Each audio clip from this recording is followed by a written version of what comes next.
houses, walls, and fancy clothes.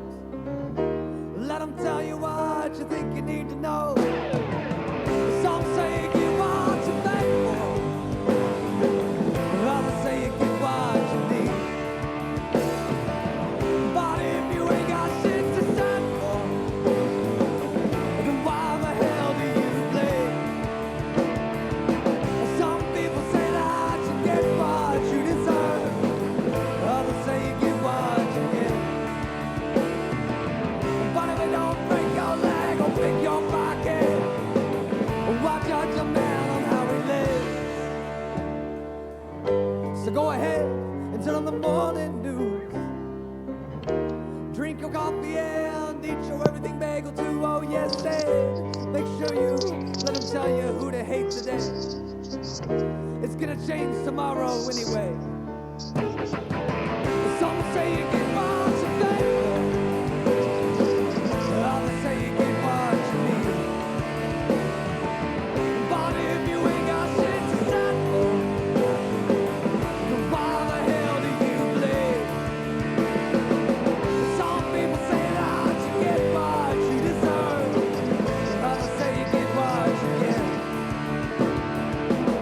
it don't break your leg or pick your pocket, why judge a man on how he lives? You can have faith in God, but that don't mean that God is it. You don't give a damn about one another. I don't care much for religion, but I know you got to look out for our brothers and sisters. Some say you get what you pay for, and others say you get what you need. But if you ain't got shit to stand for, then why the hell do you bleed? Some people say that you get what you deserve, and others say you get what you get. But if it don't break your leg or pick your pocket, why judge a man on how he lives?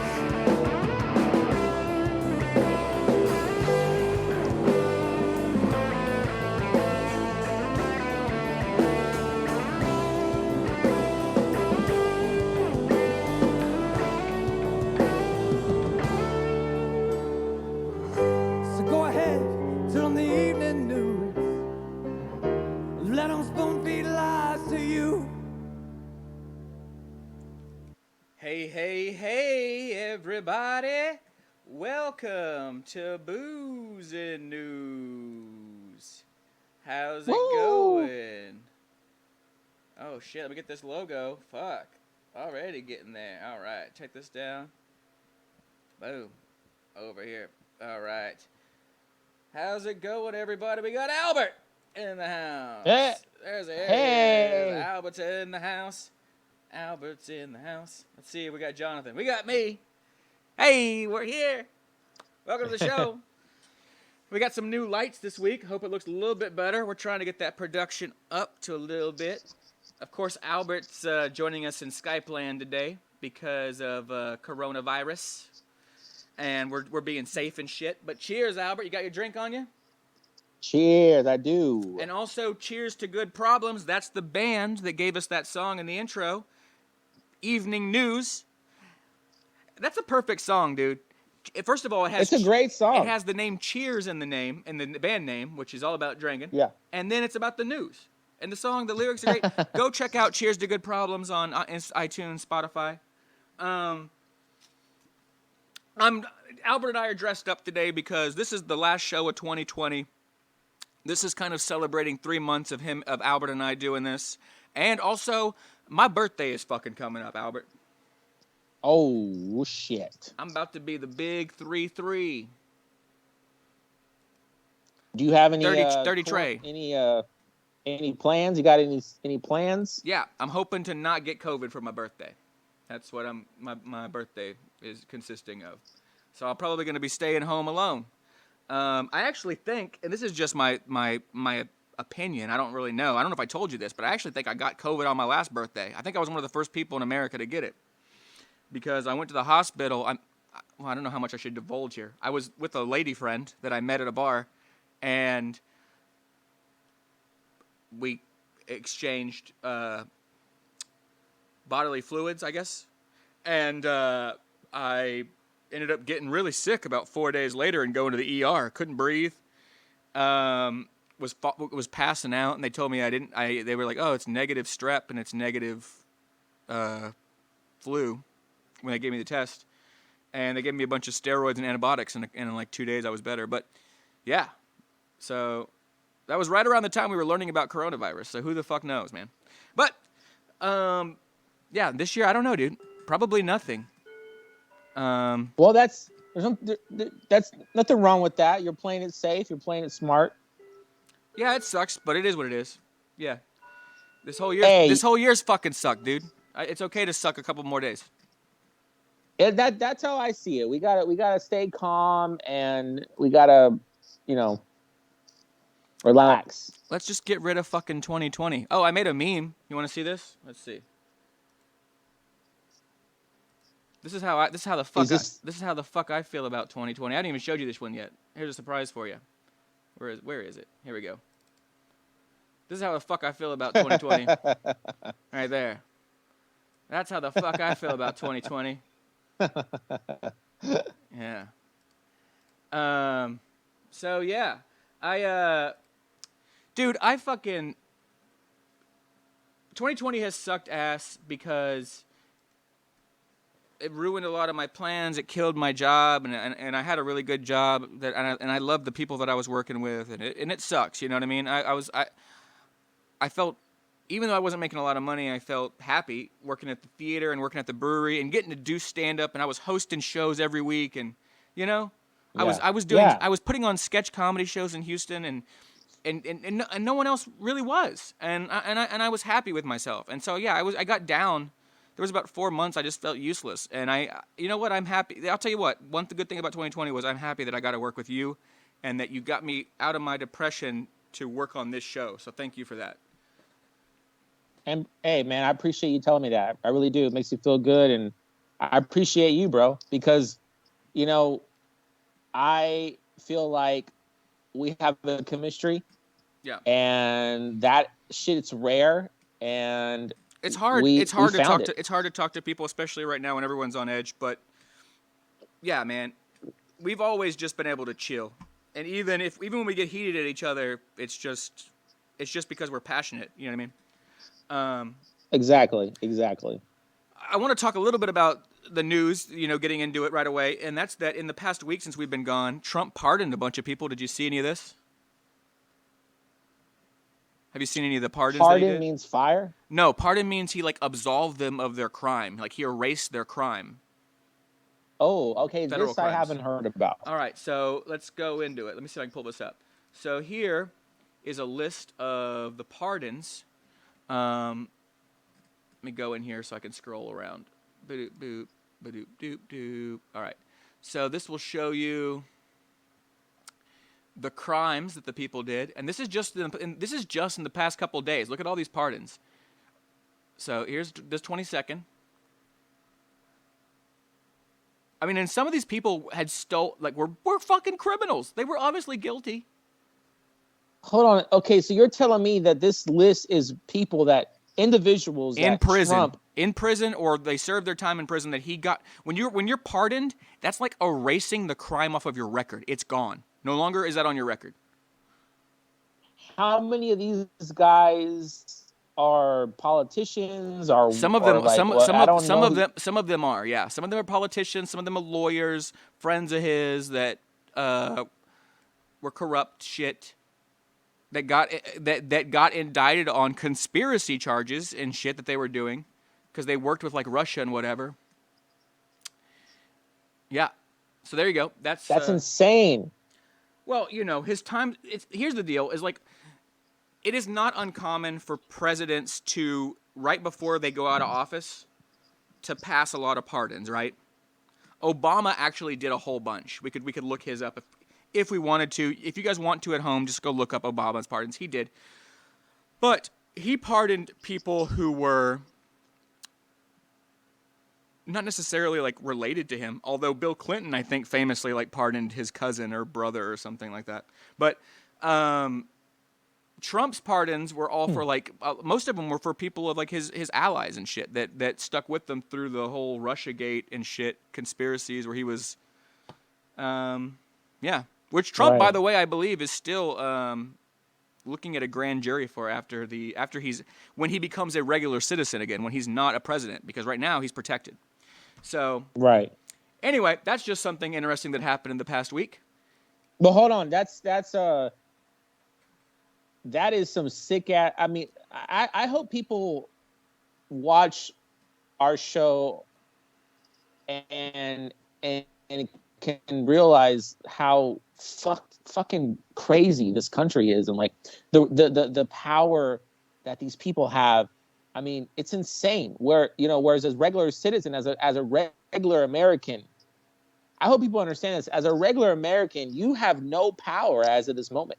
As a regular American, we have no power. Shit, if we fucking break our arm, we go to an American hospital. As an American, they're gonna be like, "Give me some fucking money." Right. Like, I think it's outlandish how people in politics can help their fucked up friends get out of jail and shit. But if I, as a regular American citizen, hurt myself by accident or whatever it may be, I don't get jack. Yeah. Oh my God. Well, I'm that's sorry. that's the That's thing. insane to me. No, that's a. The problem is that I think that the pardon system is inherently corrupt. There's no way to not abuse it, and the president is not the only one who gets to pardon, by the way. But what the president gets to pardon is federal crimes. A governor gets to pardon state crimes. And you know what? Sometimes this shit can be used for good, right? Let's say you got locked up for something that you didn't do, right? Right. And they know that you didn't do it, and then the governor or the president comes in and says, hey, the evidence was fucked up, it was a court of Right. opinion or whatever, we're going to set you free. And this has happened in history before. In fact, it happened in France at like the turn of the 20th century, which a lot of people think is the precursor to like the Nazi party or whatever. There was a Jew who got blamed for all this shit, and it was all this anti-Semitism. But we don't have time to go into all that history. The whole point was the guy was innocent the whole time, and the president or Right. the whatever knew it, and he ended up pardoning him for it. Right. Anyway, I'm trying to figure out what I'm going to do with your camera because it's doing the same thing. But you know what? Fuck it. We're going to make it work. All right. Hey, guess what? The word of the week is back. WOTW. You ready for the word of the week, bud? Let's hear it. All right. The word of the week today is something. I always try to bring something interesting that has to do with kind of a common theme, if you've noticed. This week's word of the day is actually a German word, but it does have an English translation. So its English translation is sublation. In German, it is most commonly known as Aufheben. I'm mispronouncing that. Aufheben. Aufhebung is a German word with several seemingly contradictory meanings, actually. But essentially, it means to lift up and to abolish. And those things kind of contradict themselves, right? To lift up and to abolish or cancel. Right. Like to cancel, to sublate also means to suspend. And I'm going to explain this to you because it's a philosophical term that Hegelian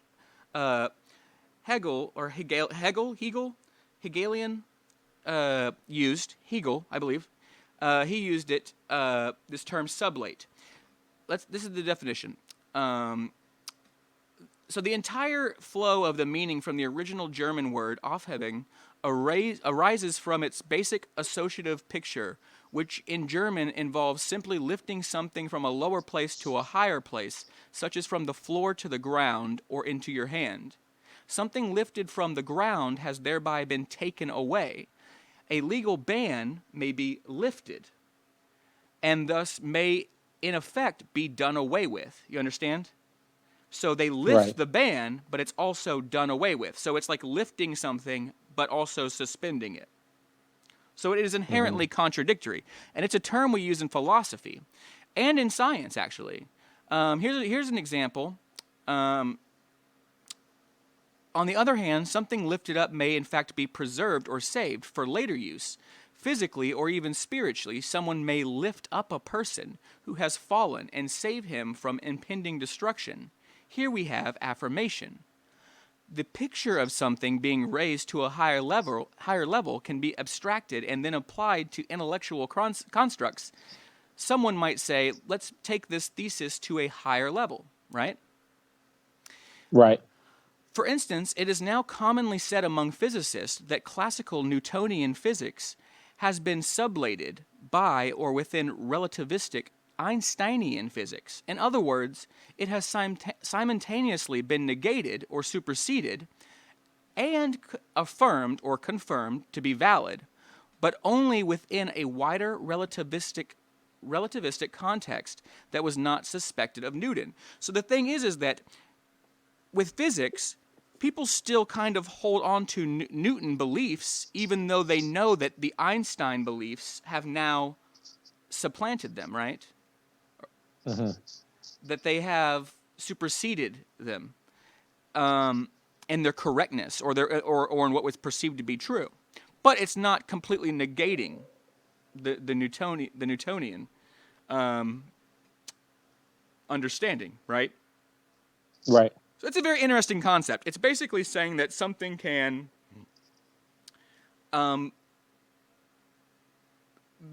be true and not be true. It's kind of like last week we were talking about this concept. And what I'm trying to get at here is that it really comes down to our understanding as human beings, I guess, to understand bullshit from reality. Right? Yeah. Our ability to see through shit, to perceive the truth, and even when we recognize that, to see the truth in the bullshit. Well, that's something that everyone should be doing, you know. But people, lots of people, you know, they don't want to do that. Unfortunately, they want to just stay asleep and. Yeah.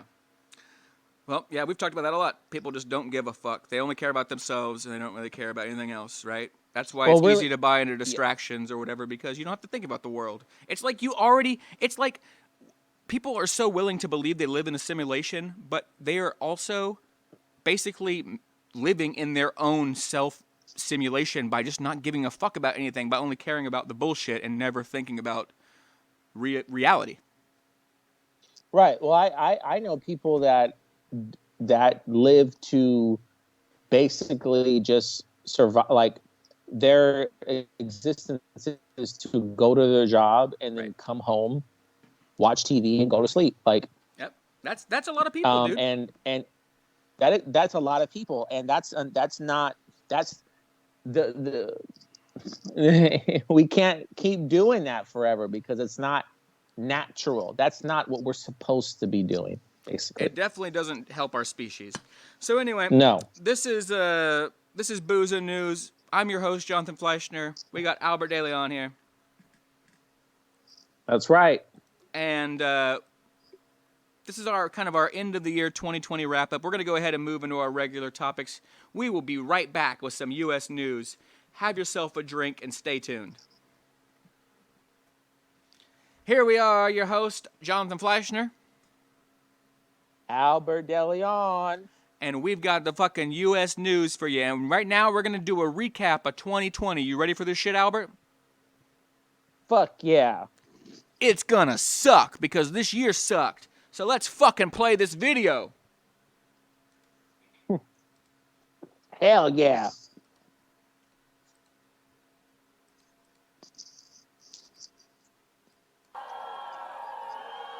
And once again, we're not going to be able to hear the video, but they can. Right now, this is Pete Buttigieg, or whatever, declaring victory in Iowa. How do you feel? And You said victorious last night. You think that's too early? then here's him denying it, basically. Or he won't say anything about it. You know what I mean? CBS News projects that Bernie Sanders Because he knew he was is the fucking winner liar. of New And Hampshire's then first here you go, in-the-nation they're Democratic declaring Bernie the winner presidential of New primary. Hampshire. The Democrats need to sober up And then here's the figure out Bernie what the winner hell of they're going to do Nevada. about that. I'm reading last night about the And fall of here's the whole France meltdown in the by summer all of of these 1940. And the general, rich Renault, calls up motherfuckers who are Churchill and afraid about says, socialism it's and over. And Churchill said, how can it be? everything You got else. the greatest army in Europe. How can it be over? He Yeah, said, they it's don't wanna- over. So I had that They don't want to suppressed give. They feeling don't. for For God's Senate sake, don't projects give that poor Joe people Biden health care. is the winner in South And then Carolina. here comes Joe Biden winning in the running for fucking president have dropped out South of the Carolina, race and then between look, South all these people Carolina's drop out of the primary race, on February 28th and making it Super easier for Tuesday Joe. on March 3rd.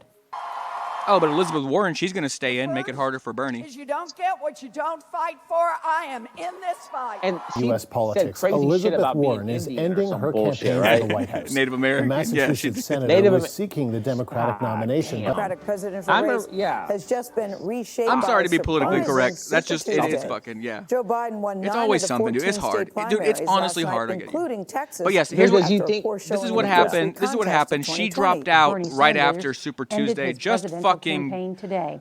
The one-time frontrunner Bernie told enough his supporters he couldn't win to make and him didn't drop want out. his campaign to interfere as the nation fights the pandemic. And here's Trump being like, all right, here's my big debut. Look, it's all empty and shit. There's barely anybody there. Nobody has a fucking mask on, even though COVID is going around. Look, how many masks do y'all see? Count them. Not one. That's where fucking Herman Cain died, I think. So here's Not Biden's you, fucking shit, a car people to hate our parade, country, and I'm not going to allow that and then the to happen. debate shit show, which is where you and I started doing this show. He's the racist. You just don't. Here's the deal. I know a lot more about You this. don't than he know. does. let him finish. That former Vice President Joe Biden will win Pennsylvania and Nevada, putting him over the 270 and then obviously electoral Biden votes won. he needs to become the 46th president of the United States. Stand Up Michigan is an And then there was the whole anti-lockdown goddamn group Stop the that's urging, Steal quote, movement by everybody who patriots to show up probably, each day at the state I hate to capitol say is like and fucking demand a review of the 2020 incestuous election. moron with Alex Jones brain cells. But yeah, they start having a whole freak out because goddamn, how dare we try to give brown people some fucking rights in this George country? Floyd in the U.S., protesters have taken to the streets around the world. Well, yeah, no, that's Thousands what of it's all- demonstrators that's gathered in what the London to Trump protest train against has racism been and all about since the discrimination, jump. I mean, despite calls It's what from the politicians entire not to right-wing defy media the has been lockdown about, is there just fucking because over of the brown people, COVID-19 black people, brown pandemic. people. Literally. Look at this right here. This guy with his knee. Look at this guy mocking George Floyd, white piece of shit. Literally, we're going through all this horse shit right now because a bunch of fucking white people don't like the idea of Mexicans being over here. Well, they don't Because like here's the they're thing. scared. We talked about it. It's called white fragility or whatever. It's also this idea of where you have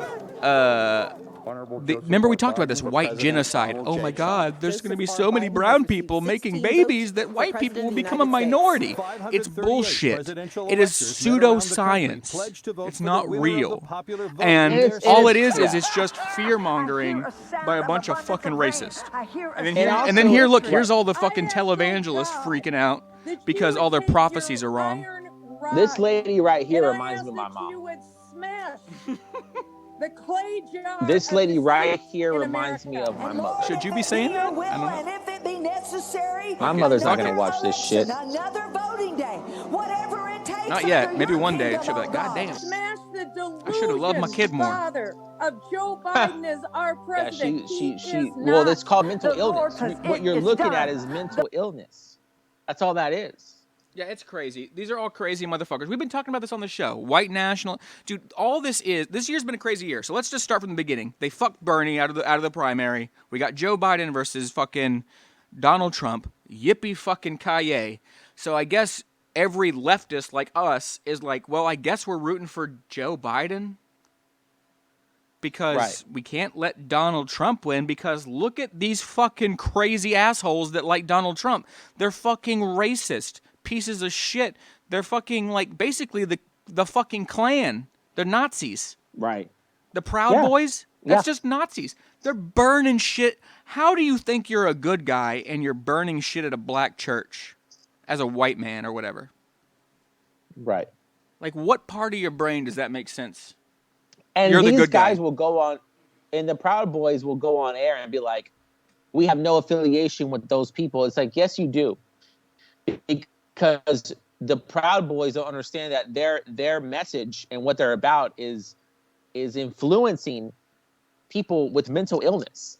So whether you so even if you think that you're not a part of something, if you're close enough to it, you're gonna influence people out there that are literally insane and are ready to kill people. Yep. And the Proud Boys got to acknowledge that, like, their message is poison. Like, it's going to infect. No, it is the poisonous. really mentally It's so poisonous that the person who quote unquote created the Proud Boys, Gavin, I forget his last name, he saw how bad it was what he started, and he has tried to distance himself from it completely. Yeah, because he was like, dude, I never wanted it to be this, which is just this fucking. Dude, it's anti-women, it's anti-feminist, it's anti-gay, anti-trans, it's xenophobic, Islamophobic, racist fucking cult of just. So basically, they're anti-people. No. They love white people and they love getting drunk. Oh no, yeah. I love getting drunk. If they could just get rid of all the hatred, why can't we just all get drunk? Well, that's what I'm trying to say. Like, what these people don't understand is that when they're saying they're anti-this, you are going against humanity. We're all different. Right. Accept it. You know? That's what makes us awesome. It's biodiversity. It's like we were talking about earlier. It's like what makes America great is the fact that we fucking all fuck each other. We're making the best athletes. We're making the best alcoholics. We're making the best goddamn anybody. We have the best livers, you know what I mean? Because we fuck, we get the best of everything. We're getting all the best genes to come mix with each other, right? Biodiversity, man. And these assholes are scared because the only thing they have, because they're losers, is to be proud that they're fucking white in society. And that's fucking, that's stupid and that's shameful. Well, yeah, and it's just like, it's a cult. And you know what? It's a fucking cult. It is, and we've talked about it. And all of this has been perpetuated by right-wing media, by conservative radio, by fucking mainstream media like Fox News and these other assholes like fucking Newsmax and your Tucker Carlsons and your goddamn Alex Jones on InfoWars and 4chan and all these conspiracies and shit and fucking televangelist on CBN. They're the most embarrassing of all of them. You know what I mean? Telling people that they know what the fuck God tells them. Get the fuck out of here. How come always God is a racist? That doesn't make any sense. Didn't he create everybody, you fucking moron? Like, it's the dumbest shit in the world. So this has been 2020. It's been the shit show of this. Joe Biden won the election. The Electoral College ratified the results, 306 to 232. The Stop the Steal movement is bullshit. All of their shit is bullshit. All of their court cases, like there were like 60 plus court cases. Only one of them they won. All the rest of them got thrown out. The one that they won was to let people in the room to be closer to monitor the vote, okay? That's fine. Be closer to see the fact that your candidate lost. It doesn't matter. And we've talked about this. This is all funded by billionaires, man. Grifters, con men. The reason why the people who make money off of this shit are exploiting you. The problem is that people don't want to admit that they're being conned because nobody wants to admit that they're stupid because being stupid is shameful in this country. But you know what? We've been conned. The media is of course the media is lying to us because the media is bought and paid for by billionaires. Right? Well, that's it. That you bring up a good point. Like if people would just acknowledge the reality of things and take responsibility for being humble. Realize you were stupid and you fucked up and you believed in some shit that was wrong. It happens to the best of us. Right. If people just do that one thing, you know, we'd be in a better place. But we have so many people that are so insecure because we so broken, so bitter. But you know what? We're getting to the point now where shit's getting so broken that I think we're going to unify because you know what we need? We need Medicare for all. We need fucking free college. We need fucking universal basic income. We need help. We have no fucking money. We've been giving money to people who make missiles and people who make bullshit, but we don't give money to the people. And you know what? At some point, that's got to fucking end. And right now, there is a petition going on for Force the Vote. Hashtag Force the Vote on Twitter. Go to forcethevote.org. You can sign the petition. Albert fucking did it. I did it. Go do it. Because we're trying to get 51,000 signatures because we want a vote on Medicare for all, don't we? Damn straight. And Nancy Pelosi, I don't give a fuck. I don't give a flying fuck. If you don't fucking give us a vote for Medicare for all, your ass can go too, all right? Fuck you. What's important is policy. People are not important. Politicians are not important. What's important are ideas. And the idea is that we know we're getting fucked. And we need fucking Medicare for all. Also, there's a Georgia Senate runoff coming up on January 6th, I believe. Yes, January 6th. So the House Majority Speaker is January 3rd. The day after this episode will air, and January 6th is the Senate election. If you guys can go, I know everybody's broke as fuck, but if you guys can go share anything about the Georgia runoff, because we need to win these 2 Senate seats. Otherwise, Republicans will have the majority in the House, which means they can just basically blockade anything the Democrats want to do. If the Democrats win, I don't know if you understand this, Albert. If the Democrats win these 2 seats, it will be a tie in the Senate, which Kamala Harris gets to break as the vice president, meaning the Democrats will get to break the tie and get to pass their shit. Right. Otherwise, we're fucked. We're never going to get Medicare for all. We're never going to get this shit. Yeah. So, it's been a year of bullshit and suffering, and the people who have made money in this country are nothing but con men.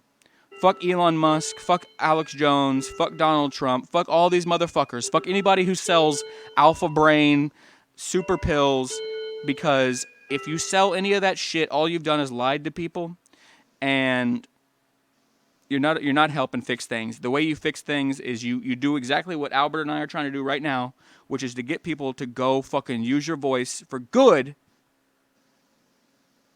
because Medicare for all is important, right? That's right. So cheers, guys. This has been the U.S. News segment. Fuck 2020, and we'll be back here in a second with some more news. All right, you motherfuckers, here we are at the end of 2020, and we got some good news for you guys. We've got a recap on science and shit. And Al, this has been the year of the what?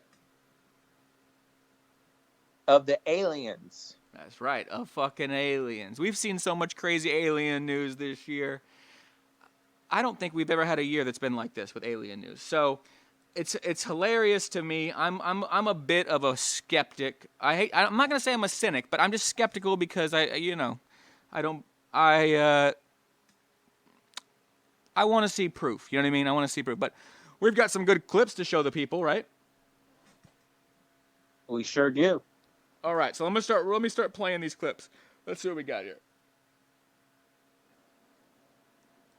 And as I play them, I want you to explain them, okay? Okay. All right. Which one do you want first? You want the UFO? Yeah, let's do that. All right. Here we go. You can explain this one. There's a whole fleet of them. Look on the ASA. My God. Okay, so here are my thoughts. They're all going against the wind. The wind's 100 big news story. Thing, dude. Anyone that watches the show knows that my thoughts on alien coverage, alien news, is that I pretty much think it's a bunch of bullshit. Meaning that is this an alien? But these were actually what's interesting about these is that these actually went to the goddamn Senate, right? And the Pentagon came out and said these are real. That's the first time they've ever done that. They did. Yeah, but they did. But to me, this footage is just like any other footage I've seen from aliens. Like it's a fucking black. I mean, anybody can Photoshop this shit, right? No. I don't think it's Photoshopped. See, that's the thing I want people to understand. I don't think it's Photoshopped. I just think that we are going to be seeing images like this forever. these aliens are not going to try to come and talk to us. And we've talked about this, me and you, before. Are we going to see images in the sky? Are we going to see ships flying and fast? But we don't even know. The other thing is that the Senate actually changed their definition from UFO to unidentified aerial phenomenon, because they're not even saying that these are alien. They're saying that these are just things they can't understand, which is very interesting to me, right? Very interesting. This is basically saying maybe these are from another nation, or you know what I mean? We don't know. I think, I think they're trying to, in my opinion, I think what that is that they want people to get off this alien shit, and they want people to just broaden their minds and think that it could be anything. Well, so that happened in March, right? Right. Well, those videos were actually, what's funny, those videos were actually leaked like 2 years ago by Tom DeLonge from Blink-182 or some shit. But it was in March, I think, that the Senate and the Pentagon had that meeting that like confirmed them. This video you sent me was from more recent. I think this is from this summer. Let's check this out. This was about. I just want. Oh, are we gonna say? I just want to say that footage that we just saw. You think it's real? No, I think it's real. I just don't give a fuck about it. It's a fucking black spot flying in the air. I don't give a shit about it. Everyone's like, oh my God, what is that? It's going so fast, and it has to be an alien. You're right. It has to be an alien. We've talked about this before. I always said that if fucking aliens are smart, they're going to avoid us. Do you see an alien, or do you see a black circle? You see a black circle. Who knows? That's all I'm trying to say. Who knows it's an alien? Who knows it's not just fucking some military bullshit they're working on? Exactly. Which is why. You can't see nothing. That footage sucks. Yeah. All right, well, let's watch this. This is something interesting that came out this year. I think from this summer. About one of our nearest potentially habitable planets. Right? They say that is like potential for human life. It tells you in the clip. Already, many are comparing this radio signal to the famous WOW signal that was discovered in 1977 by the Big Ear telescope. But unlike that signal, there is far less ambiguity about where this signal originates from. The discoverers are the Breakthrough Listen Team, a $100 million project which has been searching for extraterrestrial radio signals, largely using the Parkes radio telescope in Australia. The BLC-1 signal was detected around May 2019. What we know is that BLC-1 is a very narrowband signal at a frequency of 982.002 megahertz. Now, we don't know how narrowband it is, but to have passed their various standard tests, it is likely of order of 1 part in 100 million or better. They're worth $100 million. Like, they're worth hundreds of millions of dollars. So we're spending hundreds of millions. There's someone spending hundreds of millions of dollars to sit and wait to see if they hear a fucking alien. I just want people to understand that to me is a bunch of bullshit. Well, I don't think that's bullshit. I think that we need to have a satellite that listens for fucking aliens. Dude, there definitely are aliens. No, I know there's aliens. I've always been millions of dollars. We know they exist. Well, millions of dollars is not a lot of money for it. Dude, that doesn't even. That doesn't even make a satellite. A satellite's expensive. You know what my theory is with aliens? We instead of spending millions of dollars, hundreds of millions of dollars, paying people to sit in a fucking booth and wait and see if they hear some shit. How about we fucking stop doing that bullshit? And we take that money and do something productive for society. If an alien wants to contact society, you know what, Jonathan? You think they're gonna have a problem doing it? You think they're gonna be bullshitting and sending little sounds and shit? Well, that actually brings up the next clip. That actually brings up the next clip. No, they can land. They can land on Earth, and they can present themselves like regular fucking people. We don't need to spend billions of dollars to have fuckers sit in a fucking booth all day long. Well, first of all, you're right. Be like, oh my God, I heard a noise. Millions of dollars for that. This is where like I disagree with you, but I agree with you. For one, you're right. We spend way too much money on bullshit because we give our money to who? the con men, the grifter. Instead of actually doing real science, what do? We gave all of our fucking money to Elon Musk, the worst person. Okay? We're not going to Mars. Yeah. Like, we could do some real space shit, Albert, but guess what? We gave it to a dude who says he's going to go to Mars. We've looked at these clips. The rockets look fucking dumb bullshit. And also, why are we going to Mars? There's no atmosphere. We can't even survive there. There's no fucking artificial gravity. People can't even survive in space. It's dumb. But instead of doing real shit, like, look, satellites and shit, that's real. Looking at fucking radio waves, that's real useful. Going to Mars, that is useless. Useless. We gotta stop giving money to the motherfucking con men, dude.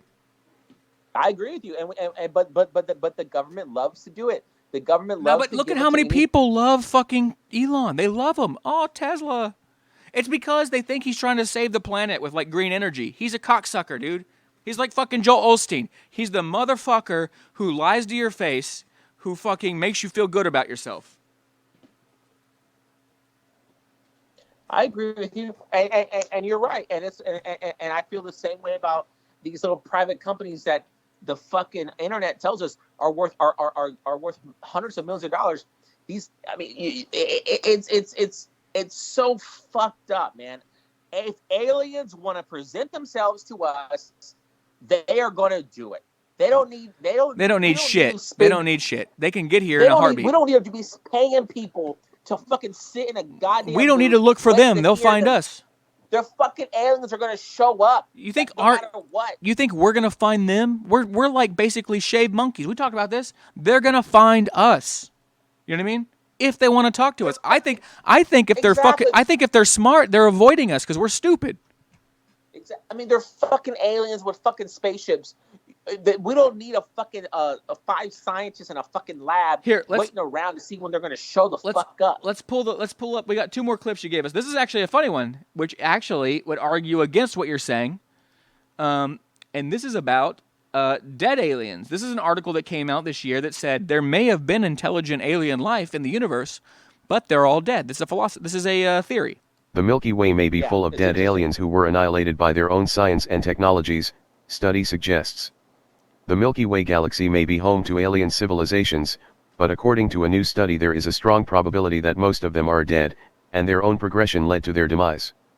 The statement comes from researchers with NASA's Jet Propulsion Laboratory, the California Institute of Technology and Santiago High School, who used an updated version of an equation to calculate the likely existence of intelligent life and determined aliens may have emerged some 8 billion years after our galaxy formed. Well, it's just a With theory these that results, people talk about. the team included the idea that progress of science and technology inevitably leads to the destruction of civilizations, and because humans have yet to make contact outside our planet, scientists now think they know why. We found the potential self-annihilation to be highly influential in the quantity of galactic intelligent life, reads the study in Arxiv. If intelligent life is likely to destroy themselves, and I think that there's it is not surprising that there is little or no intelligent life elsewhere. Researchers also note that if there is intelligent life elsewhere in the galaxy, they are still too young to be observed by us and too far from Earth to be identified.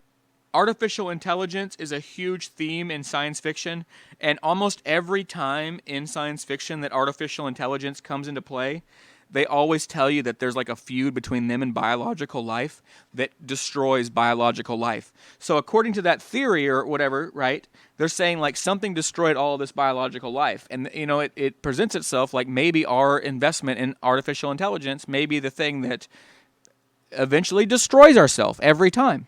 You know what I mean? Well, I think, yeah, exactly. I just think that this story is way more interesting than a fucking guy from the Air Force seeing a fucking circle in the distance. You know, I don't give a fuck about that. Okay, that don't mean shit to me. But because we've been seeing shit like that for years.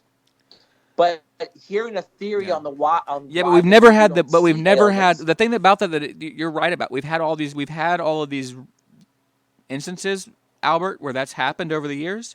But what made that special was that it actually went to the fucking floors of Congress and the Senate, and Marco Rubio, senator from Florida, actually talked to the Pentagon on the fucking floor And yeah, they under oath said, yeah, we think these are unknown aerial phenomenon. We don't know what these are. These might be alien. And they had never admitted that before. That's what made alien shit really pop off this year, was that in itself. Because the government had yet to officially make a statement about any of this shit. There's also just a big part of me that, it's kind of like the sports issue, and I feel like you've also kind of talked about this, maybe what I've been realizing is just like, our country is so fucked. Yeah. Like, the last thing we should be, like, honestly, like, I'm like you, like, I love sci-fi. I love the idea of aliens. I love space. I've loved it since I was a kid. Right. But we have so many fucking problems here.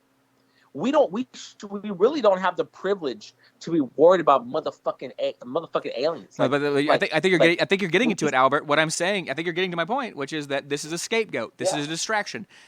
Exactly. Have you ever read the graphic novel The Watchmen, or seen the movie? I've seen the movie. I saw the original movie. I'll just say this. So they have the big. You know how they have the big squid that invades from outer space? Mm-hmm. That's like the whole ploy to unite the world, right? Right. I'm just saying, there is You're right. There is a way of using people's fears against them. You know what I mean? Because they're stupid, because they're fucking dumb, and they go, oh yeah, aliens. Instead of actually thinking that, maybe we should fucking try to fix our fucking environment, that we fucked up because we make everything out of petroleum products. Right. We got fucking plastic bottle islands. Someone convinced me why I should give a fuck about an alien. You're not going to convince me.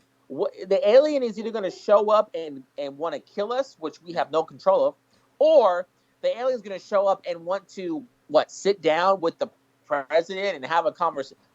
No, I like the Mars attack. Neither one of those things. I like the Mars attack version where they just Mars attacks. That's my best.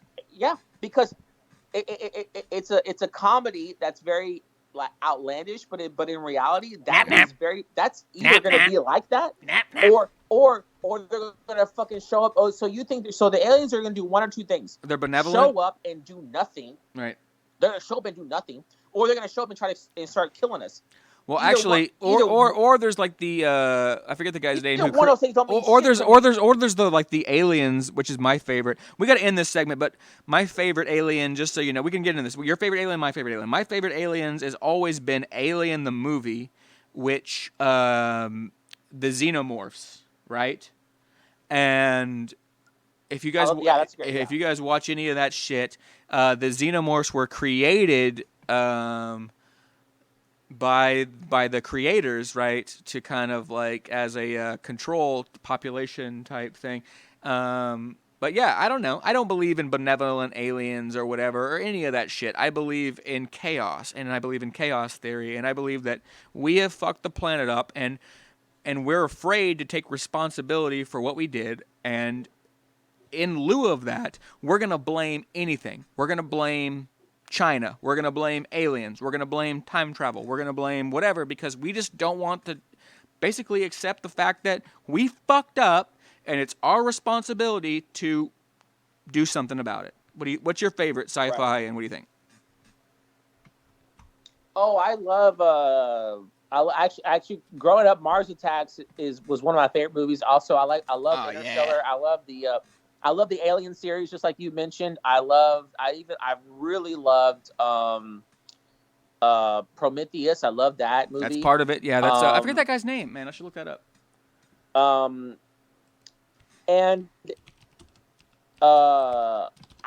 fascinated by it, but at the same time, there's a difference between a movie about humans traveling into space and discovering something about themselves than there is about aliens. And if you see any movie about aliens are either killing us. Oh, H.R. Geiger. Yeah, H.R. Geiger, dude. He's the fucking shit, dude.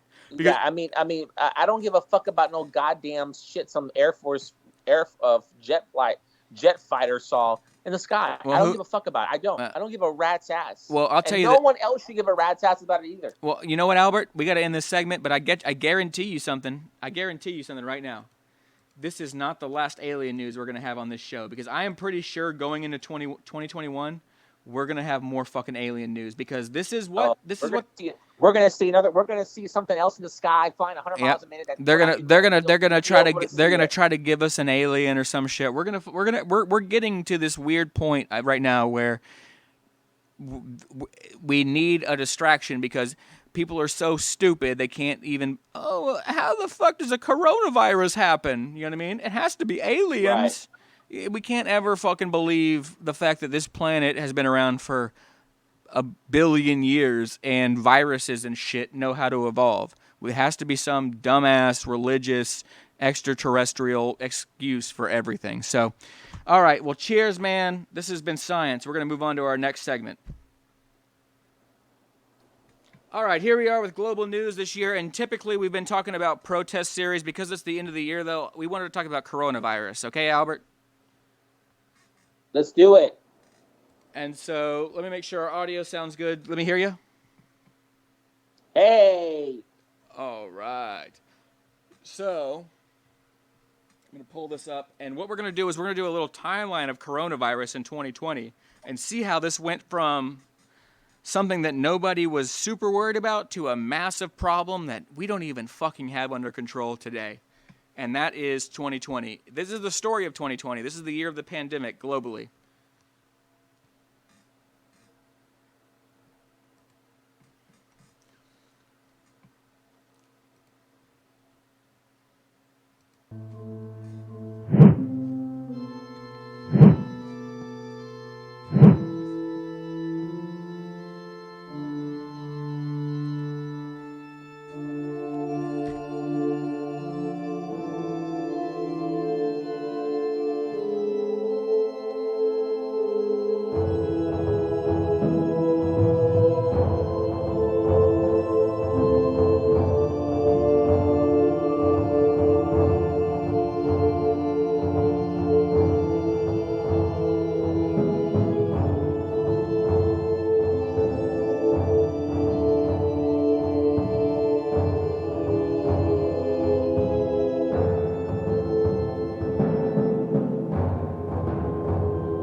lost Albert at some point. How the fuck do I turn that off? Let's see. So that's a highlight of 2020. There was too many facts there for me to just basically go into for you guys, but that gives you an entire like slideshow estimate of everything that we've gone through in this year for COVID, where it went from this thing that was going on in like China that spread worldwide, and we're only, I think, seeing the beginning of this. And I think that honestly we're gonna see the effects of this shit from for years to go. Albert, I got you. You there? I'm right here. So yeah, man. Look, you and I have been on this the whole time. People didn't take fucking COVID seriously. There's a lot of people out there who think that it's a hoax, that it's just the flu, that it's just some bullshit, that people are trying to put a chip in you. Doctors all over the world have been begging people to take it seriously because they deal with it. They see people coming into the hospital going, well, it's not COVID, it must be cancer or something. People are going into the hospital wishing they have cancer than just accepting the truth. It's kind of like AIDS. Like, nobody wanted to accept it, man. And it boils down to the thing where people just don't want to listen to science. They don't want to. They think they fucking know everything. They're afraid that if they admit that they were wrong about something, then that proves that they're stupid. And if they're stupid, then their whole world unravels, right? Right. And look. Yeah, I think it's also is that we Republicans in the United States are, and I know this because I have relatives that are Republicans. Right. And I can tell you that every Republican that I know they're so broken mentally as people that, of course, a virus that is going to make you sacrifice your comfortableness, they are going to fight against. Because the truth is, the only people that are going to be able... All they care about is... They don't care that they're going to end up paying out the ass in credit and go into debt for a fucking big truck and a boat or whatever. But you know what? They're going to be able to brag to their friends about that. They're going to be able to go to the lake and show off people how big my goddamn boat and truck is. That's freedom. And ain't no virus going to tell me that I'm not a big tough man. It's the most ridiculous. It's honestly the most childish mental thinking that you can possibly do. And that's what America... That's what the government has been brainwashing men, especially men. Yeah, men especially. White men especially, but yes. They want to keep men childish. Right. Big truck, a toy boat. Yeah. Go shoot some fucking deer. They don't want you to actually grow up. Right. And think about serious shit. You get it. They don't. They want you to be into the dumb bullshit. Hey, man, I got a big ass truck. That's all that matters. Dumb ass motherfucker. Yep. You're 100% right, man. So, I don't know what we can say about this. COVID-19 is not under control. There's only been a couple of countries that have been able to keep this shit under control. We live in Texas, and it's completely crazy here. Completely fucking crazy. People are still out at bars. I drove around today. My fucking family has COVID. They're so sick. My grandfather was in the hospital for over a week. He might have died. My uncle went to the ER because he didn't feel good. They turned him away because he's too young to even give a fuck about. They're basically saying, hey, suck it up. Right? Right. And he has insurance, dude. Imagine people who don't have insurance. What they're going to say to you. Go fuck yourself. And right. We're just so dumb, dude. We're so fucking stupid. And I just hope that people will take the vaccine. And, you know, Dr. Fauci, he came out recently, and I'm actually a little bit pissed off at Dr. Fauci because he originally told people that 65-70% of people needed to take the COVID vaccine to get herd immunity, right? And he actually came out recently in a report. I forget who this is from, but it's him actually saying it, that he's like, well, I lied because I didn't think the American people could understand that we actually need probably closer to like 80 to 90% of people to take the vaccine. He's like, I just didn't think they could handle the truth. And the problem is that you're the doctor. You have to tell people the truth. It doesn't matter if they can handle it or not, right? You don't go to somebody who has cancer and go, well, I think you have 6 weeks to live, and then come back a week later and go, well, you really had 2 weeks to live, but I didn't think that you could handle the truth. Wow. And let me say something about that, about Dr. fucking Fuckhead. This is the guy that was filmed saying early on, we don't need to be wearing masks. Right. And then cut to a few months later, wear your mask. Right. Let me say something about this fucking dumbass. It undermines the this dude. It undermines the professionalism of doctors. Exactly. This fuckhead is if there's any clear example of a puppet for the government, it's this fucker. Because every time they've interviewed this guy, I've seen it. He's like this. Look, I don't know the data. Go read the data. I don't know what I'm doing. I don't know. It's like, hey, motherfucker. If you don't know anything, get the fuck out of the way.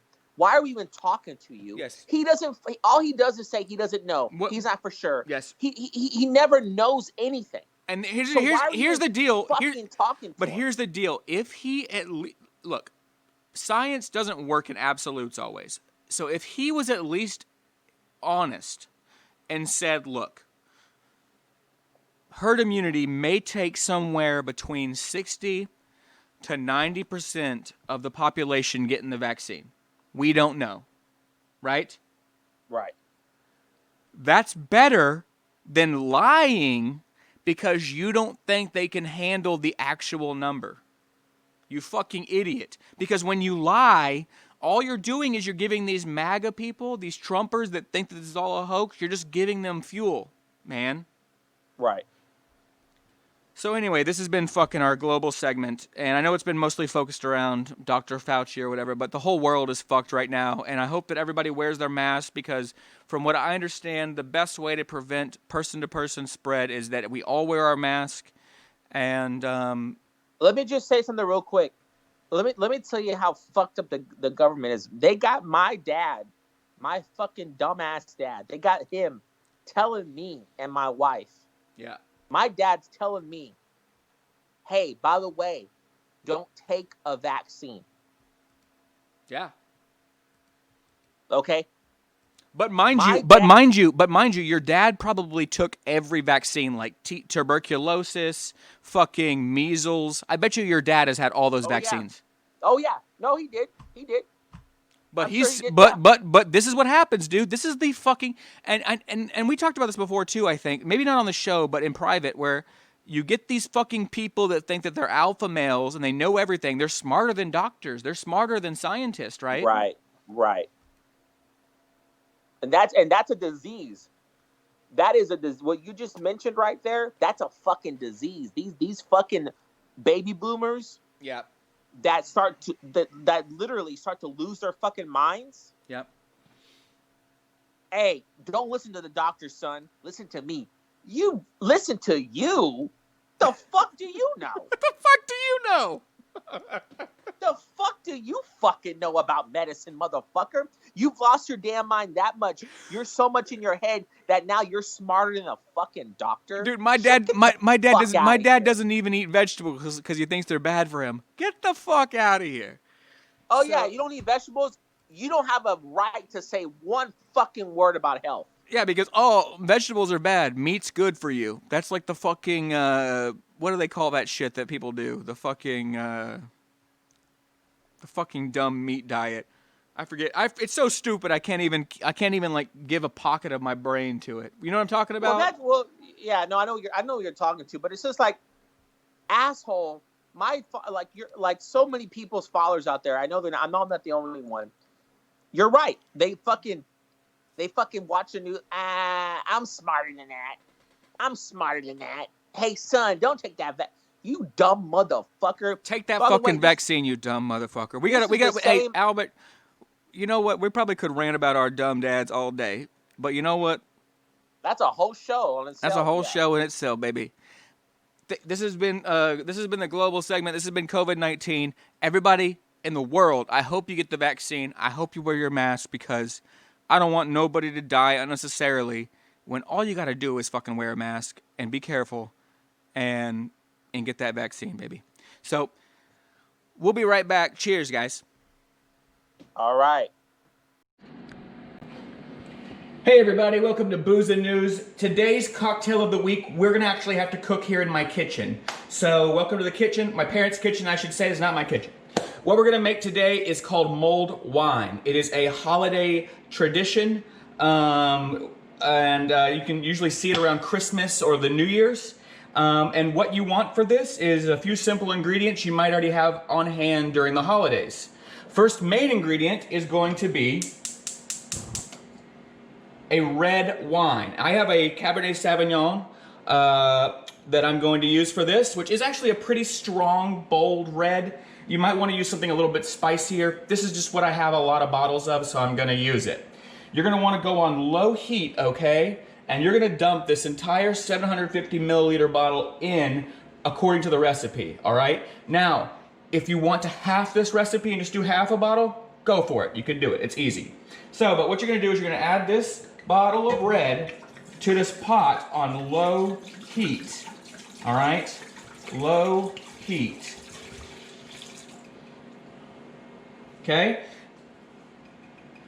That's all in. Now what we're going to do is we're going to add all of the ingredients to this, okay? Which is going to include 2 small cinnamon sticks that are in here. 4 cloves that are in here, 2 star anise, and some lemon zest that I have. I'm just going to put in straight some lemon shavings that I made. And so we're going to dump all that in. We want all that in there.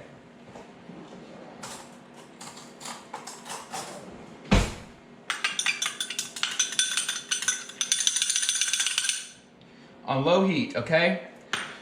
Now, all that's in. What we're gonna do is we're gonna add the final ingredient, which is caster sugar or powdered sugar, okay?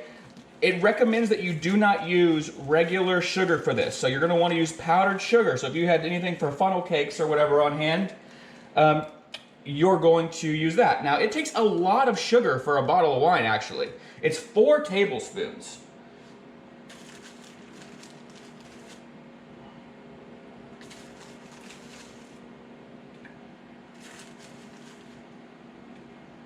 All right, which is a lot of sugar, all right? So set this aside, clean this up later. So now that I have all this in there, I'm just gonna grab a whisk and I'm gonna give this a really good stir. I'm gonna turn the heat up a little bit, but you do not wanna cook the alcohol out of this. So you definitely wanna avoid anything with high heat. Also, because it is wine and sugar, it is going to make a fucking mess if you get this everywhere, all right? So, I have that going. That's gonna go for 10 minutes. When it gets done, after 10 minutes, you're gonna remove it from the heat and you're gonna let this sit with a lid on it so nothing gets in there for 30 minutes to cool down, okay? Then what you're gonna do is you're gonna heat it back up again right before you serve it, and you're gonna add the sloe gin to it, okay? And for the sloe gin, I will be using this Plymouth sloe gin that I have. And this is gonna give it even more of a booze, and it's gonna give it a little bit of a sweetness too, and all of those kind of botanical flavors. So I'm gonna let this cook for about 10 minutes and let it cool, and then I'll come back and we're gonna add the sloe gin to it and try it out. Cheers.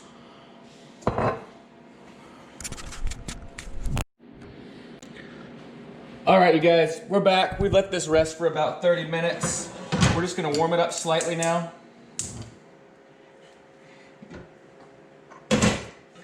Warm this up slightly and add our gin to it, okay? So the trick is with the slow gin. Make sure that camera's looking good. All right, the trick is with the slow gin is that for a full bottle of wine, if you were doing this all at once for the party, right, or for whatever, you would get this warm, not to a boil, do not boil it, just get it warm again, and you're gonna add 100 milliliters, right, which is about, roughly, it's a little less than 4 ounces, right? That's like, it's like 3.5 ounces, something like that. But since I don't have anybody else here with me and I'm not gonna drink a whole bottle of fucking wine at once, I'm just gonna do it for me for 1 glass. So what I'm gonna do is I'm gonna take a mug, because I don't have a glass mug, sorry, it's not that pretty.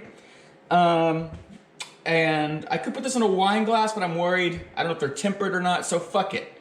And we're running a little bit late. So what I'm gonna do, I'm gonna take a mug, get this warm, okay? I'm gonna put a glass full in my mug, and I am going to add a little, about half of an ounce of slow gin to my mug, right? So I'm gonna go and do that first, so it'll mix whenever I pour the wine in. So, you know, 100 ounces is roughly, I believe, 100 milliliters is, I believe, 4 ounces, a little less than 4 ounces. I think that's what I just said. Of, well, we can see, I guess, well, I don't want to fucking put it all in and put it back. I don't know, man. Sorry, I'm a little rushed because I had to go run some errands before we filmed tonight. But yes, I'm just gonna add, I don't know, 3/4 of an ounce of slow gin, because I like a little bit boozier, to my mug. Take that slow gin, add that in. If Albert's gonna miss out again because he's not here today because we're social distancing because of some COVID scares that we had, so we're doing the responsible thing. So this is warm now. Take my ladle. And I don't want any of the cloves or any of that shit, right? So make sure to avoid that. And I'm just gonna pour this into my mug. It should be, you should get a little bit of steam off of it, kind of like tea. And this should roughly make you, if you weren't doing mugs and you were doing like the little glasses, like wine glasses or the little wine mugs, about 5 to 6 servings, depending on how heavy your pours are. And that's it. You should have some wine. And I'm going to call this cocktail, because I'm doing it at the end of the year, the mull it over wine. Because I'm about to bitch about fucking 2020 and what a shitty year it is. So, oh, it smells fucking good. I'm going to drink this and I'm going to mull it over. Yeah. It's awesome. Well, even though 2020 fucking sucks, fuck you 2020, this cocktail is good as fuck. Make it at home. Mulled wine. Cheers. All right. Here we are with your host, Jonathan Fleissner. And your other host, Albert Deleon. That's fucking right. And we are doing booze and news for you motherfuckers. This is the end of the year show. And what we want to talk about with sports this month is... Well, we want to talk about the how sports handle COVID. That's right. And we want to see how the fuck did sports handle COVID this year? Because that's been the whole thing. That's been the whole year. This is the year of the pandemic. What did they do? So you gave me some clips, Albert. Let me pull these up. What do you want to hear? You want to do baseball first? Basketball? Let's do baseball first, right? Yeah, let's do baseball. That's the American sport. That's the American sport. Next to football.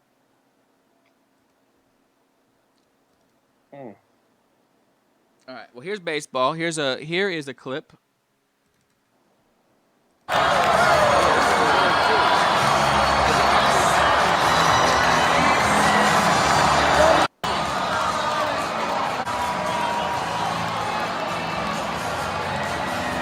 looks like thousands of people with no mask, as usual. And here they are outside. This is better, at least. The people in the parking lot. This is better. But yeah, the people inside the fucking shit. You know they spread coronavirus in there. Stupid sons of bitches.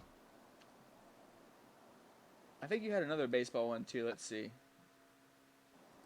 Bunch of dumb sons of bitches. Oh, that was the only one. All right, that was baseball. All right, well let's do football next, I guess, and then we'll talk about all these when we get done. This one's funny to me because this is like the Texans game. Actually, it's a bigger stadium but less people. This actually looks fairly safe to me. Look how far apart everybody is. You know what I mean? Well, I was thinking as I was watching this, is it by look how far? Look how far apart they are. That's why. But is that just because they are trying to be safe, or did they make it? Is it like designed that way? They're trying to be safe. The Texans suck. They're a shitty place. They're not that bad, for fuck's sake. There are people who still want to go see the game. But they did. I think they did space it out better. I feel like that was okay, dude. In my opinion, you shouldn't have anybody there at all. In my opinion, you shouldn't have anybody. But that seemed, I agree with you. But that seemed more realistic. I mean, you saw how far apart people were there, right? Well, I did. It's interesting. It's interesting that you should say that there shouldn't be anybody there at all, and I agree with you. There shouldn't be anybody there at all. It's fucking stupid. During a pandemic. During a pandemic, yeah. Man, we are seeing greed at its finest. Yeah. During this fucking pandemic. Yep. These fucking owners of these companies, these fucking football teams, all this bullshit, man, they don't give a rat's fucking ass if your dumb ass shows up to one of these games and gets COVID and dies in a week. Man, they're fucking sitting in their fucking mansions watching the game from their fucking mansions as your dumb ass parks, pays the park, goes through security, right. Goes and use a bathroom in some nasty ass bathroom, pays a fucking arm and a leg for a fucking hot dog, while they sit back in a mansion and watch your dumb ass do all that shit, so you can watch a football game live when you could have stayed your dumb ass home and watch it safely from your fucking apartment. Here's the perfect example of that. And so we looked at the MLB, we looked at the NFL. Here's the NBA, the bubble that they did, where they didn't have any fans. They were wide open. 5 out of 6 threes in the first quarter. Hey, Pac, you were there too? And you have Shaq being funny, and you have all these people being funny and shit. And I guarantee you what their logic was, we're inside, so let's do it like this. Whereas the football team, we have a wide opening.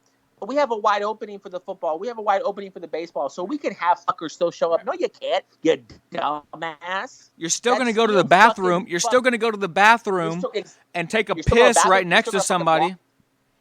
You're gonna fucking walk around. I mean, it's fucking ignorant. It is. And you know what's fucked up is that in the bubble, you know how many NBA players got COVID-19 in the bubble? A shitload. 0. Oh, none. Shit. None. Because the bubble worked. Oh. The bubble worked, dude. If you kept people from coming in and out, right? Oh, right.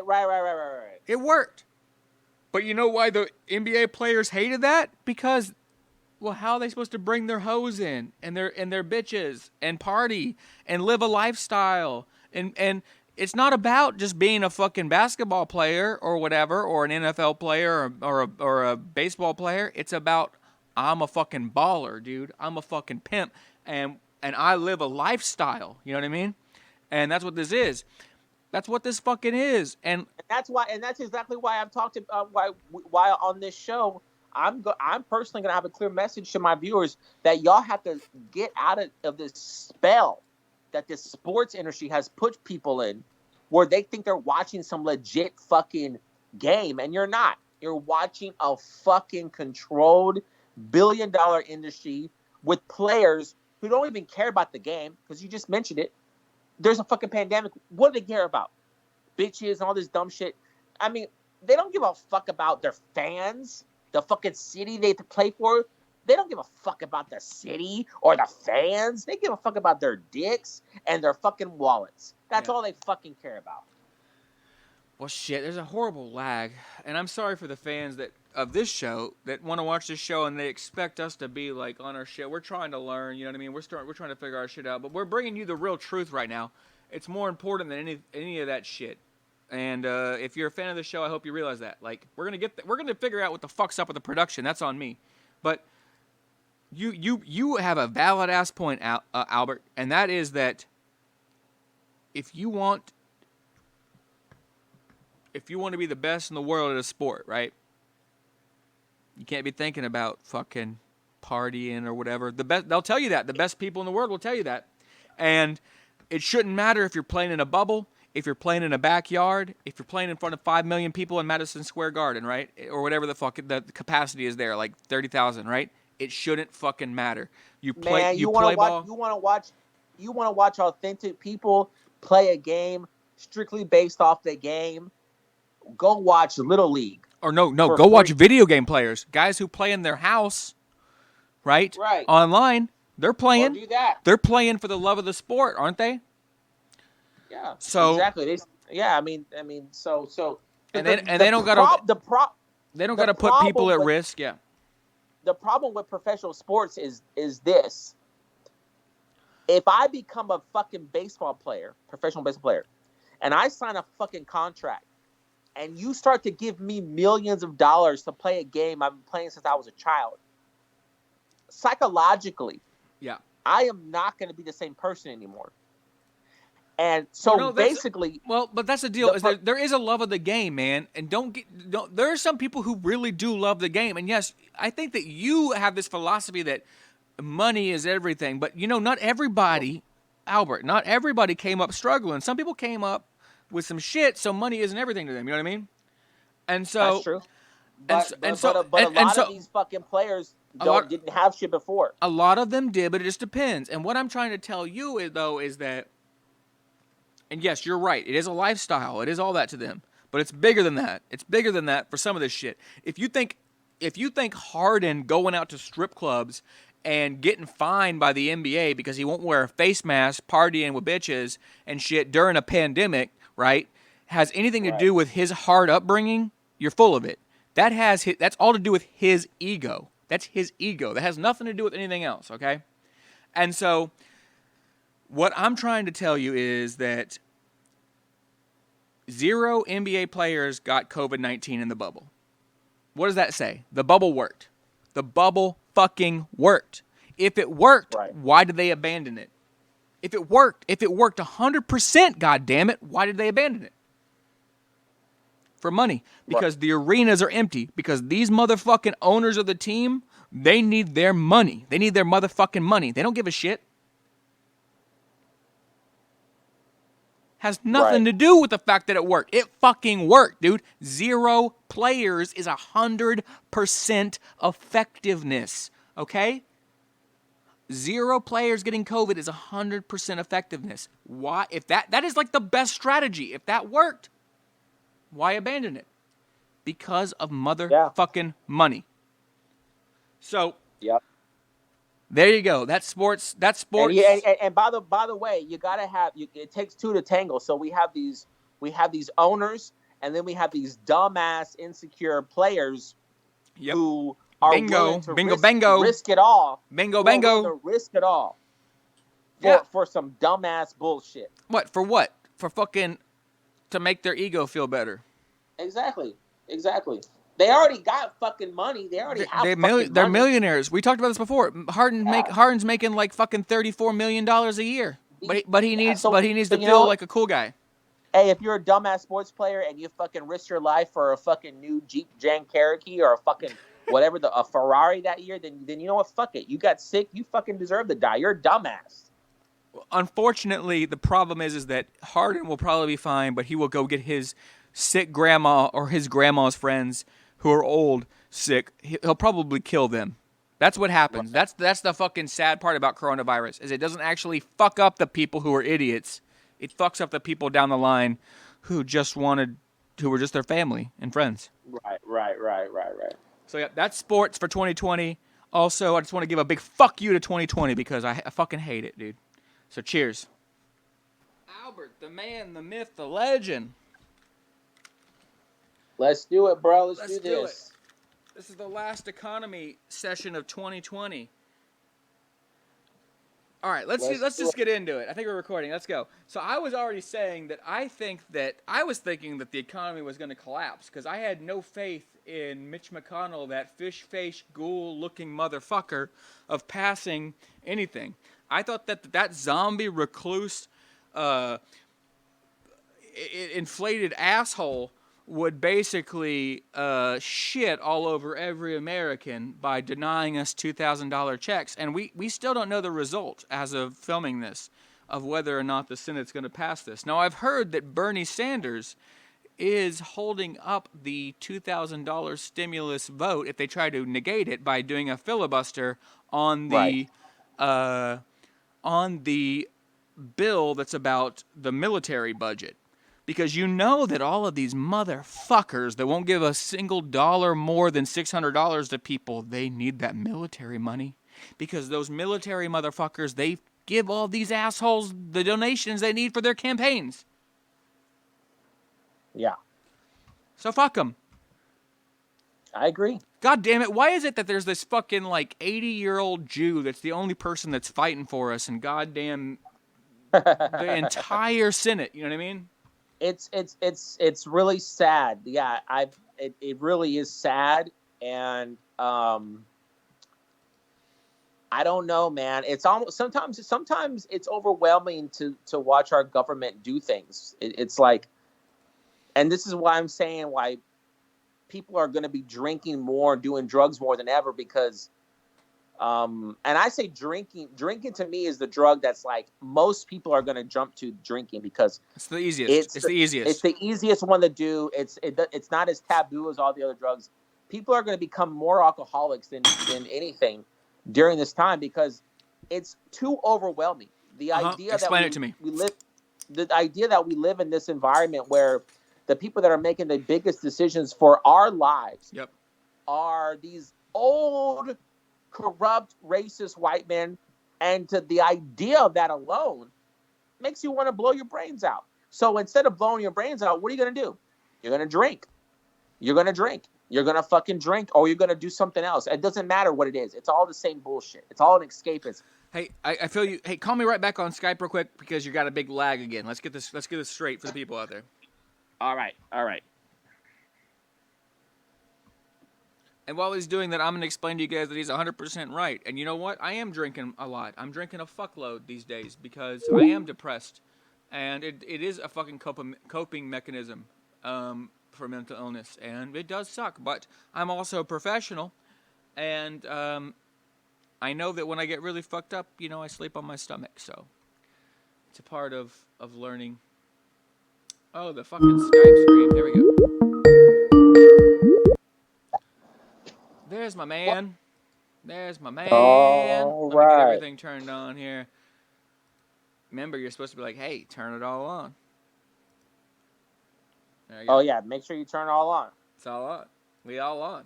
So you're right. All right, so I'm going to read you some shit, Albert, because today in the economy, I want to talk about how the other industrialized nations of the world dealt with COVID and their economy, okay? Because we know what happened here. What happened here is we got a $1,200 check back in March that some of us got like in April or whatever, May. But we got a $1,200 check and we got a fucking $600 plus up to unemployment, okay? Right. And there was the other shit. Then there was the other trillions of dollars they gave out to fucking the airlines and every business or whatever, right? All right, so let's look at some of the shit that they did elsewhere in the world. That's what I want to highlight today in economics, okay? All right. In 2020, what did everybody else do? All right, so here's some interesting facts, okay? Let's see. Okay, let's start with Spain. Here's something fun.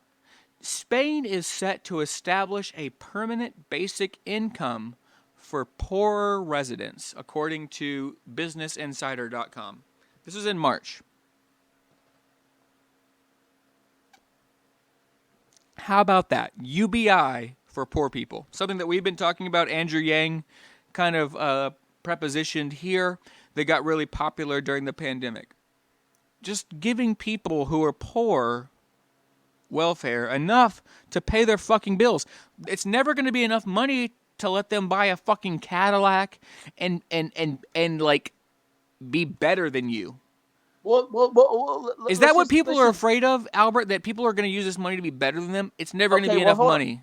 Well, hold on. Let's just back it up for a second. The only reason why Andrew Yang has to present this idea is because our fucking government has never increased minimum wage like they were supposed to. So anyone that's against giving poor people $1,000 a month or whatever the fuck, you go fuck yourself. Because why should I give a fuck and feel guilty about getting free money when my government hasn't been doing its job? What's amazing is in these countries where they have implemented these programs, guess what, dude? They have worked. Because if you give people money, what happens to the economy? Of course. It's the simplest logic on the planet. Right? Yeah. The problem is they're going to spend it. They're going to fucking spend it. In Germany, they gave small businesses all thousands of dollars, right? Here's one. In the Netherlands, the government. This is all in the first wave. In the Netherlands, the government paid 90% of workers' salaries. So instead of laying people off, right, the government came in and paid people's salaries to keep them on the fucking payroll. Yeah. So that way, you don't have to go out and work and spread a virus. Okay? We're going to pay 90% of your salary. That's pretty good, okay? I know that 10% is still enough to where you could go, well, why didn't you just give me 100%, right? Because maybe that 10% is like childcare. Maybe that 10% is like you're an animal or a sick relative, you know what I mean? Right. But it's still pretty good. And look, they're doing better off for this. Let's talk about some. I'm going to get. Denmark was going to pay 75 to 90% of salaries. I was trying to find Canada. Here's UK. UK paid 80% of workers' salaries. I think Canada gave people $2,000. I'm trying to find it for 4 months. Yeah, eight grand, I think. Oh. And guess what? They're better off because you take that money. The thing is that poor people will never be able to save that money, Albert. Right.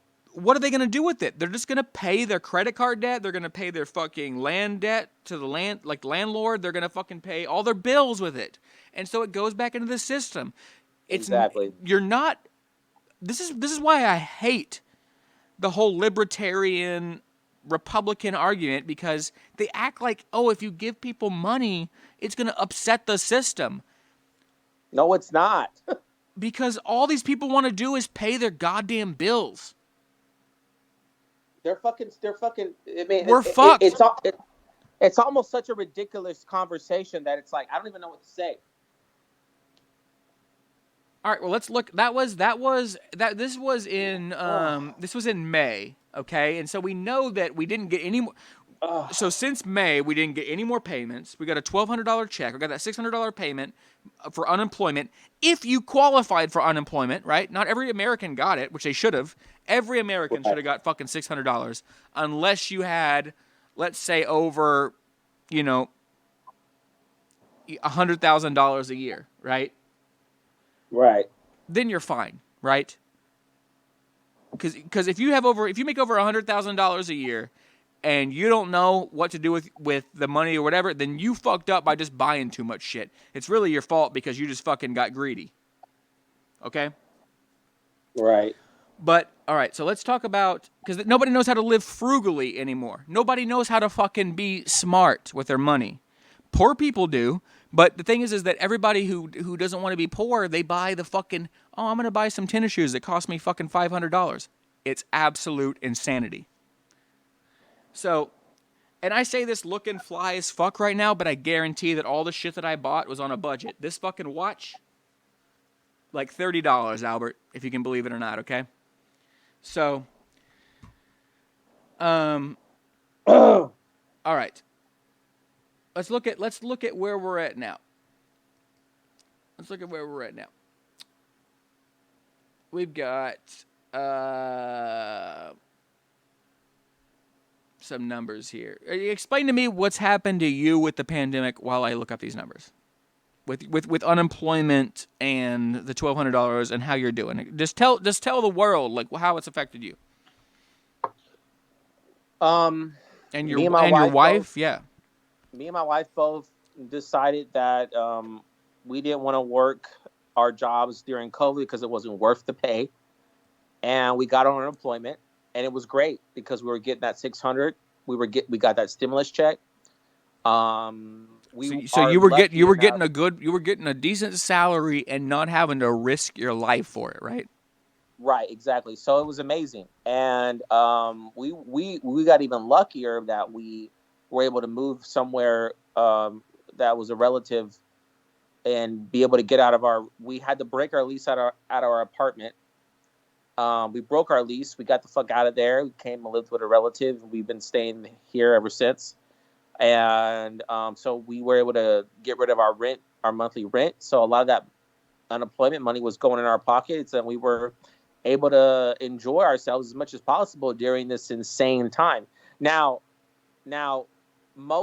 a lot of Americans aren't going to be in the same situation as my wife are. They're not going to have a place to move into.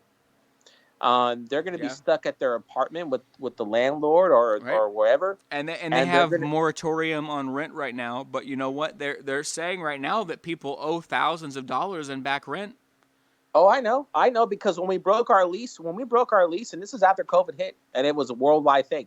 When we got the fuck out of the apartment complex, my apartment complex told me that I owe them money. They were like, well, you can move out, but you moved into a complex with the deal, and all that money that you saved, and this is literally what they told me, all that money that we gave you a deal on, guess what, fucker? You want to move out early? Pay us the money back. Yep. That's what they fucking told me. Yeah, they're total cocksuckers, and what pisses me off, Albert, above all things, and this is just the way our government works, is it's always top down. It is that evil trickle down philosophy that doesn't work, which is everybody's gonna get theirs before the fucking working man gets theirs. And you know who is the fucking workhorse who makes the entire system work? It's the working man. It's the guy who goes to fucking McDonald's to give you your motherfucking coffee on your way to work. Otherwise, 100%. you would not have any goddamn coffee, right? Right. Yeah. So and these apartment complexes that, by the way, we live in 2020 and near Houston, Texas. So a tiny ass 1-bedroom apartment costs close to $1,000. Yeah. Yeah, if it's a studio apartment, sure. With the light bill, it's about at $1,000. That's just with the light bill. So then you have gas. $1,000 a month just to have water light and shelter. $1,000 a month to have light and shelter. More than that when you get everything in there. Let's say with everything it's fucking let's say it's $1,250 for gas. You have to have trash. Right. Internet. Well, yeah. Well, that's what I'm. These are basic human needs, dude. Right, basic fucking human needs, and they're charging us up the fucking ass. So let's say $1,250 a month, right, for a shit apartment, not even great. Just livable. Livable, and it's still barely livable. There's still probably fucking nothing to write home and nothing to write home about. Livable. And what is that a year then? That's like 15 grand a year. Right. So and so if what one the of you government- and if one of you is making like 20 grand a year, you're poor. That's your whole fucking salary. Yeah. So the government. This is what the government wants. The government wants people that are not making a certain amount of money, to barely get by, and then then they expect you to continue that process while doing nothing that is out of your. No, it keeps you in the shackles, my friend. Because if you can't escape that process, right? You will always be a worker. And that's what they want. They always want workers. Do you understand what I'm saying? Yeah. The way that system works, like it's just like a bar. Okay? I have never been able to own a bar, but you know that I ran a bar, right? Yes. But there's a big difference between being the manager, the employee, and the owner. Okay? I have never owned a bar, Albert, but I've managed one, and I've been an employee. So I made that little middle management jump, right, from employee to manager. But the major difference is that just think about this, dude. This is every industry, okay? Are you following me? I am. So the person who works at the bar, who is the bartender, right? Mm-hmm. They come in, they clock in, right? Now let's say those people are paid so much an hour, and what's fucked up in Texas is that if people don't know this, if they're watching from around the world, in Texas we get away with paying bartenders $3.25 an hour. That's not even minimum wage, but in some places they actually pay the minimum wage, but in Texas we don't. But let's just say that it's $3.25 an hour. Do you know what one beer costs in Texas, Albert? You do. Yes. How much does one beer cost? About $3. I would say that. I would say a decently. Let's just say a Miller Lite. How much is a Miller Lite at a bar? A pint. It's like it usually starts at $3 or $4. So that one beer has paid for that hour of that laborer's work, has it not? 100%. And how many beers is that bartender going to pour in an hour? You're getting fucked. How many beers are they going to pour? What do you think? 100? 200? 100. Yeah. There's no telling. It's a bar. I mean, on Friday night, you could pour hundreds. That's right. So you could pour 100. And this is the thing that happens. And so even like the manager, whatever, like they have no influence. It's all about the owner in the end, you know? And I know that we're talking about the economy right now, and this is basically capital that we're talking about. And so I'm going to put a cork in this, because next week when we come back in January, Albert, let's talk about what is capital. Because this is what makes industry work in capitalism, and this is what fucks the worker, because they are basically slaves for a shit wage, so they can never work their way up in a system that they're stuck in. There's nowhere to work up to anyway. Well, because you're never gonna make enough money doing that to own the place. There is nothing. But here's the deal. Like, what is the goal? Is the goal, like, let's say, like, I want to own my own bar one day, right? I'm never gonna make enough money serving the pints, right? Right. To own a bar. It just doesn't work that way. That's not the way it works. So we'll put honestly, this would be my lesson to any future wannabe bar owners or restaurant owners. Okay,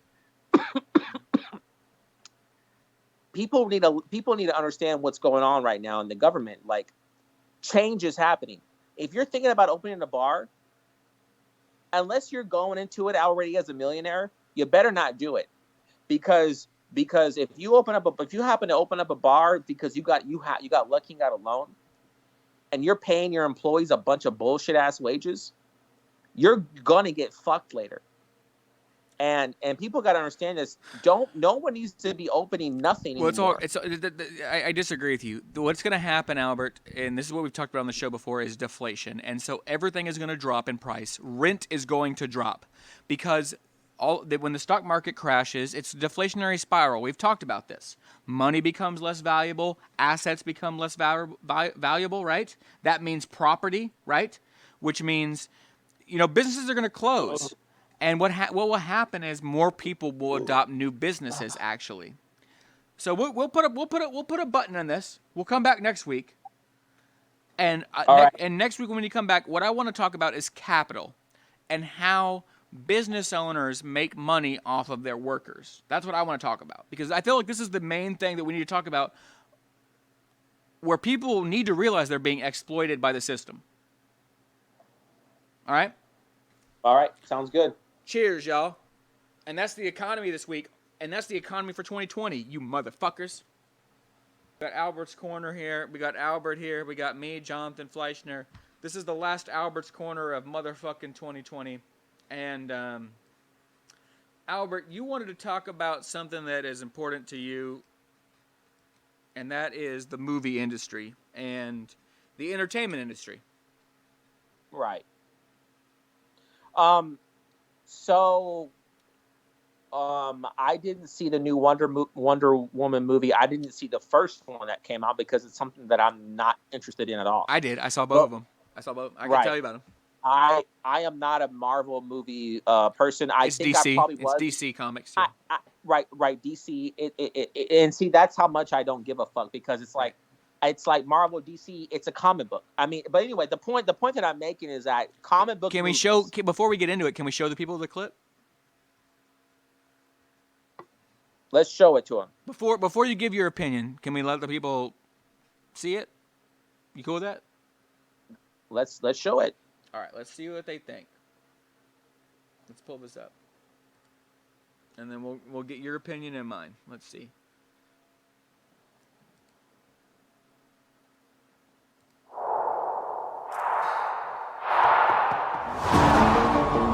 This world is not yet ready for all that you will do. Your time will come, Diana. And everything will be different.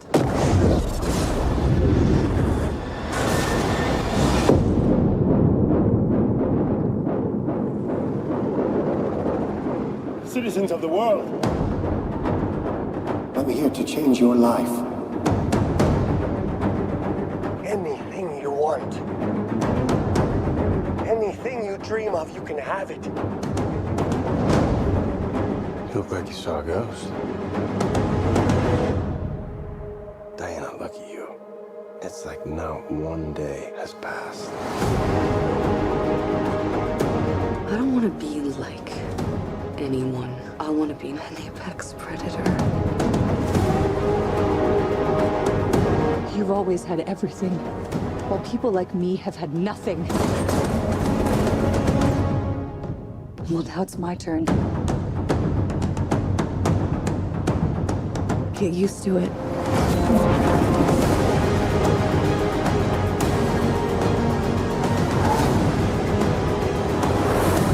I've never been one for rules. The answer is always more.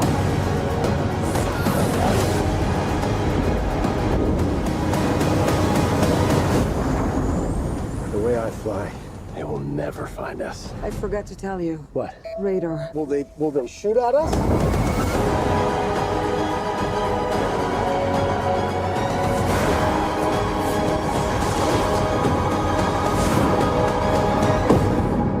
Barbara, what did you do?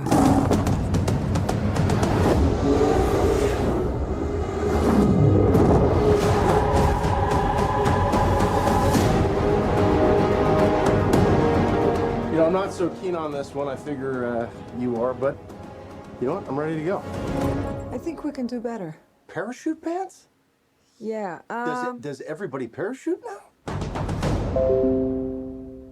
All right. Give me 1 second. Let me clear that out. I actually love that little joke at the end about the parachute pants, and I like the Where are you at? Pull you up. There you are.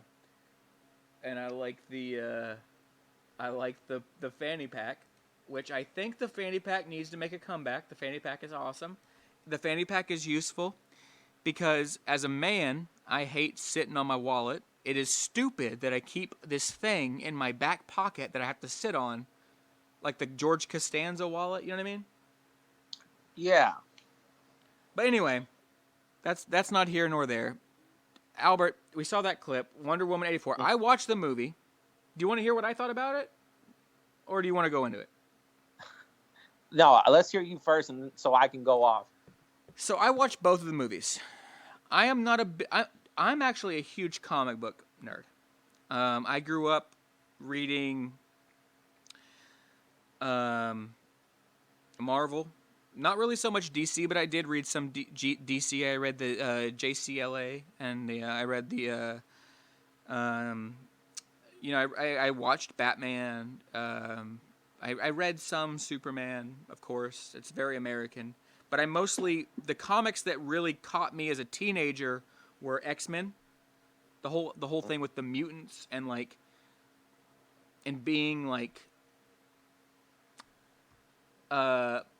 misunderstood, which is the thing about the mutants that appealed to me. Is these people are just misunderstood. Nobody gets them, right?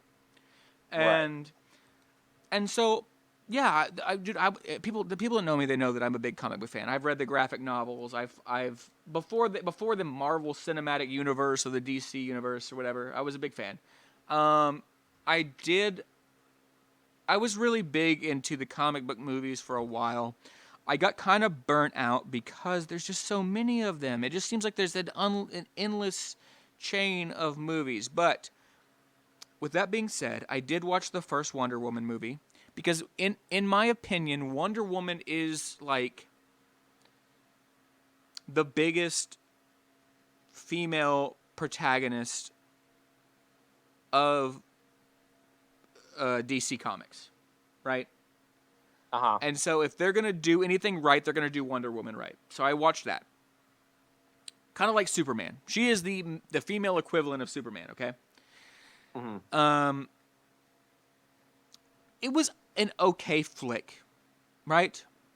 I wasn't wowed by it. There was nothing amazing. It was an okay flick. I watched Wonder Woman 84. In my opinion, how does it hold up to the original? And I think this is going to be an unpopular opinion. I actually think it was better because I think it was funnier. I think there was more jokes that they made in it, right? Right. I think that Chris Pine, who I really like, by the way, I think Chris Pine is a funny actor. He was a great Kirk when he did Star Trek. I think he's a funny guy. I think he did a better job of being a funny guy. They also got Pedro Pascal to play the antagonist in this movie. And he is the guy right now who plays the Mandalorian in The Mandalorian. So he is super famous, right? But nobody knows his face because in The Mandalorian, he has the fucking face mask on. So this gives his face to the world in a major motion picture, which I think is brilliant. You know what I mean? Uh-huh.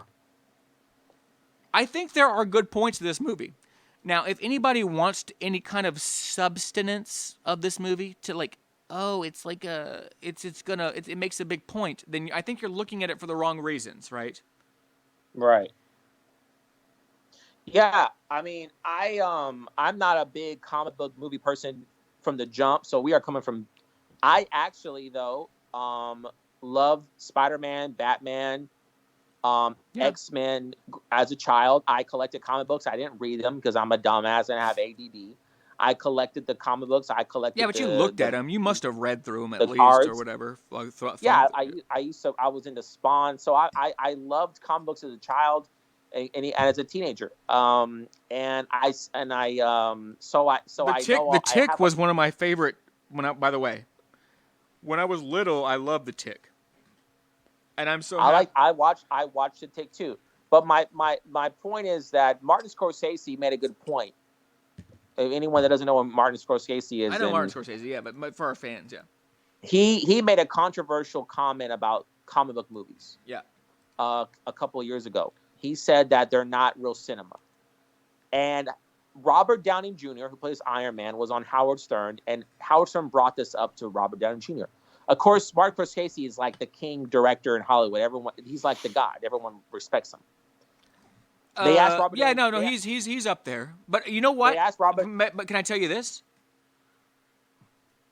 I think that Quentin Tarantino is kind of, in a way, the underground Martin Scorsese. The thing is that he's old. When we look at Hollywood, right, in movies, we're looking at these old archetypes, right? Industry, big industry, right? You got to remember, Quentin and these motherfuckers, they made it through Sundance and these festivals, right? Right. They didn't have all of the fucking money that these other motherfuckers had, right? Okay, but bro, and to me, it's ironic. To me, it's ironic that Martin Scorsese makes fun of a fucking superhero movie when he got fucking money thrown at him to make some other movie. And I get what he's saying.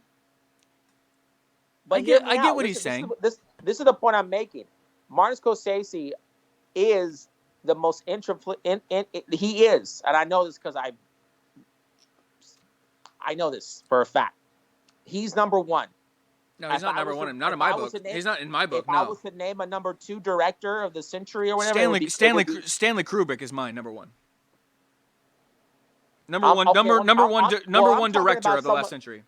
I'm talking about someone that's still alive. Okay, that motherfucker made amazing movies in the last 50 years. No, he's legendary. Stanley Kubrick is legendary. But you have to throw Martin Scorsese in there, and you have to throw Quentin Tarantino in there. Of course. And right. So but these are all different motherfuckers, right? So anyway, Martin Scorsese said that, and this was a big quote. He said that that's not real cinema. Now they asked Robert Downey Jr. Bro, let me. I'm hearing you. I'm hearing you. They asked Robert Downey Jr. and Howard Stern asked him, "What do you think about that quote?" He's like, "Well, I get what he's saying, but now remember Robert Downey Jr., who's been paid so much fucking money from the industry to play Iron Man. What does he say? He goes, "Well, I get what he's saying, but it is cinema. It's cinema." I'm gonna. All right, can I disagree yet? Because here's the deal. I think that years from now, Albert. So you know that they have studies in college where they study film, right? Of course. There are going to be entire fucking courses on Marvel films, and I'm telling you this right now. I'm predicting this. There are going to be entire fucking college courses where they study Marvel Cinematic Universe college films, and let me tell you why. Because what they did was genius. With building up to like Endgame with Thanos and all that shit, right? Building this universe of films, right? This network of films. Mm-hmm. Name anybody else who did that with cinema. Ever. Well, Name it! Fuck Martin Scorsese. That is a scrub. He doesn't know how to do that. He knows how to fucking make whatever. He doesn't know how to do that. He's not a scrub, bro. You're incorrect. He's not a scrub. He's a scrub to the degree that he doesn't know how to do that. He doesn't know how to do that. You know why they brought him up to Robert Downey Jr.? Because he's the opposite of a scrub, and his comment was controversial. Look, so he doesn't know how to. He doesn't know how to do that. Look, Martin Scorsese is a great director, but he doesn't know how to do that. Bro, he don't know how to do that. Listen, before they made these comic book movies, it was directors like him that were bringing in all the money, that were changing the industry, that were causing a fad, because he started the fad with the gangster movies, which started Quentin Tarantino. You wouldn't have Quentin Tarantino without Martin Scorsese, just so you know. So we're talking about. Well, you wouldn't have a lot of shit without other people, but we're talking about the guy that started everything before Marvel Comics came about, which is why they care about. Actually, Marvel Comics came about before Martin Scorsese. But they weren't a thing until way later, after Martin Scorsese already made his mark. In film. But that's the thing. Right. Look, I'm not talking about comic books. I'm talking about film. But don't discredit these motherfucking shit, dude. Sometimes, and let me tell you this. Sometimes in our history, and look, I get it. I get what you're saying. But sometimes in our history, dude, comics have said shit and explained shit better than movies have.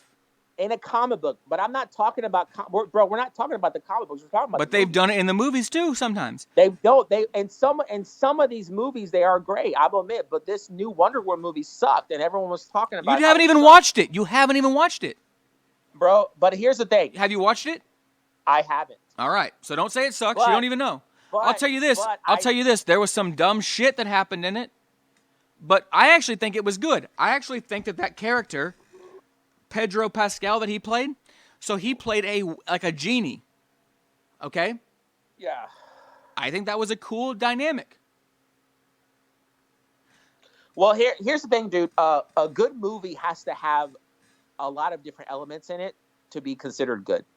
So I'll tell you this right now. It wasn't thought-provoking. I'll give you that. It wasn't fucking thought-provoking, Which okay? is why it's not a great movie. Listen to me. A great movie is going to have multiple things that it's killing at the same time. But reason why that doesn't mean it's not a great movie. Entertainment yes, value. Yes, it does. If the movie was just funny at times and that's it, and everything else was retarded or stupid, let me say, I can't say retarded. I can't say retarded. Yeah, I know. I did it once too. You're fine. But we were both given one. Well, we grew up in a time where it was fine to fucking say. Yeah, but we were given one, and we're trying to do better. We're in our 30s. When we were growing up, everyone was fucking saying it doesn't matter. We're trying to do better. We're trying not to say it. We're trying to right. Yeah. Forgive me, people. Yeah. But if everything else is fucking idiotic and there's some funny moments, that's not a good movie. That's not enough to be a good movie. You got to have more than that. Well, what about fucking Indiana Jones? That's all it is. Indiana Jones. No, but don't get me twisted. Indiana Jones is 100% a little bit of funny and some entertainment. There's nothing thought-provoking in that motherfucking movie. That's all it is. And people get twisted. People get twisted about fucking like sentiment, and they get nostalgic, and they go, "Oh, Star Wars." Look, that shit is not a good movie. It's just nostalgia. I'll agree with you. There's nothing powerful messaging when it comes to Indiana Jones movies, but you know, or Star Wars or any of that shit. But you want to know the big difference between watching an Indiana Jones film and watching some Marvel DC I want to movie know. Yeah, I want to know the difference. What's the difference? Steven Spielberg directed Indiana Jones movies, and when you watch Steven Spielberg also directed fucking like the fourth or fifth Indiana Jones movie that sucked ass, The Crystal Skull. He also did, I think, some other dumb bullshit movies. He's not in his prime. No, he's not. You're right. He's not in his prime anymore. But when he was in his prime, he could take a stupid script and make it beautiful. Let's be for real. Jurassic Park 1. Hey, bro, Steven Spielberg. No. Jurassic Park 1, right? Good what movie. About it? Good movie or bad movie? What do you think? Classic. It's a classic. But is it just entertainment value? There's nothing thought-provoking there. Okay, but listen. Okay, this is how it works. There's nothing. Is it? But also think about how you relate to it. Because I remember being in the theater as a kid and scared as fuck. Right. Okay, that means that it was a great movie. Here's the thing. No, but that was just because how it affected me. Because I was like 8. Listen, it doesn't have to be thought-provoking. This is how it works in movies. If you're gonna be funny, then you need to be so fucking funny that it's a classic. If you're not gonna be thought-provoking and you're only gonna work on one skill. This is the way critics watch movies. If you're gonna be a slapstick, be the best slapstick on the fucking planet, or your ass is gonna get cut. Right. If you're gonna be a horror and not have anything thought-provoking, a horror, a horror, then be the my mouth. Yeah. What I'm saying is, when it comes to critics and movies, the way they go about it is like this: if you're gonna stick to one genre, then you better be doing it to its highest degree. All right, let me tell you this. This is final. That's how it works. This is my final thought on this. And then I want to move on to one thing before we close out. I think that Gal Gadot or whatever the fuck how her name's pronounced. I don't know if it's Italian or whatever. She's gorgeous. She's doing exactly what she's supposed to do. Chris Pine, he's also like the fucking handsome man. He was funny. He did his job. Kristen Wiig, right? Funny, sexy. Good job. By the way, I love how they Hollywood has especially when it's a big movie like that. They are geniuses when it comes to casting. Yes, Pedro Pascal, who is the guy who is to cast Pedro Kristen Wiig Pascal as the villain. Pedro Pascal, who genius. is Pedro Pascal, who is the villain, right? Who is the lead protagonist of The Mandalorian, who everybody loves, but they never see his face. So now you can see his face. This is genius, man. Marketing. Look. All right. So anyway, that's just that. I'm not trying to tell people that Wonder Woman 84 is a good movie. I just think that it's a fucking DC movie. And if you want a movie to like fuck off to and not give a fuck about because it's just entertainment, this is perfectly as good as any other movie. And if you're bitching about it, you're probably a dumb motherfucker that's expecting more from Hollywood comic book movies than they're ever going to give you. Why don't you go watch Sundance movies and stop bitching about fucking Hollywood comic book movies to give you some substance, okay? Because they're never going to give you that because that's not what the fuck they're meant for. But they go can, watch bro, go but that's they not have what done it. but that's They not have done it. that's When it's not done what right. they're meant for, okay? That's But not when what they're it's meant for. done This is right, look, they it's do not it. what they're meant for, Albert. Look, it's not what they're fucking meant for. Batman, Spider-Man. oh my that god. famous quote. No, fuck Spider-Man. It's still mainstream media. It's never meant to give you some real life shit. Not like a real movie. Have you ever watched One Flew Over the Cuckoo's Nest? Have you ever watched that movie? I'm telling you. Hey, hear me out. Have you ever listened to One Flew Over the Cuckoo's Nest, right? Yes.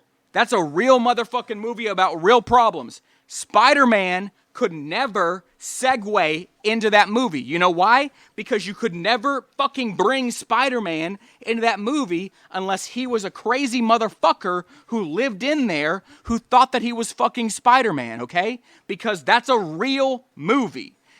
Stop expecting real shit out of fucking comic book movies. Hey, it's entertainment, okay? Hey, no, it's not. It's art. It's not entertainment. It's art.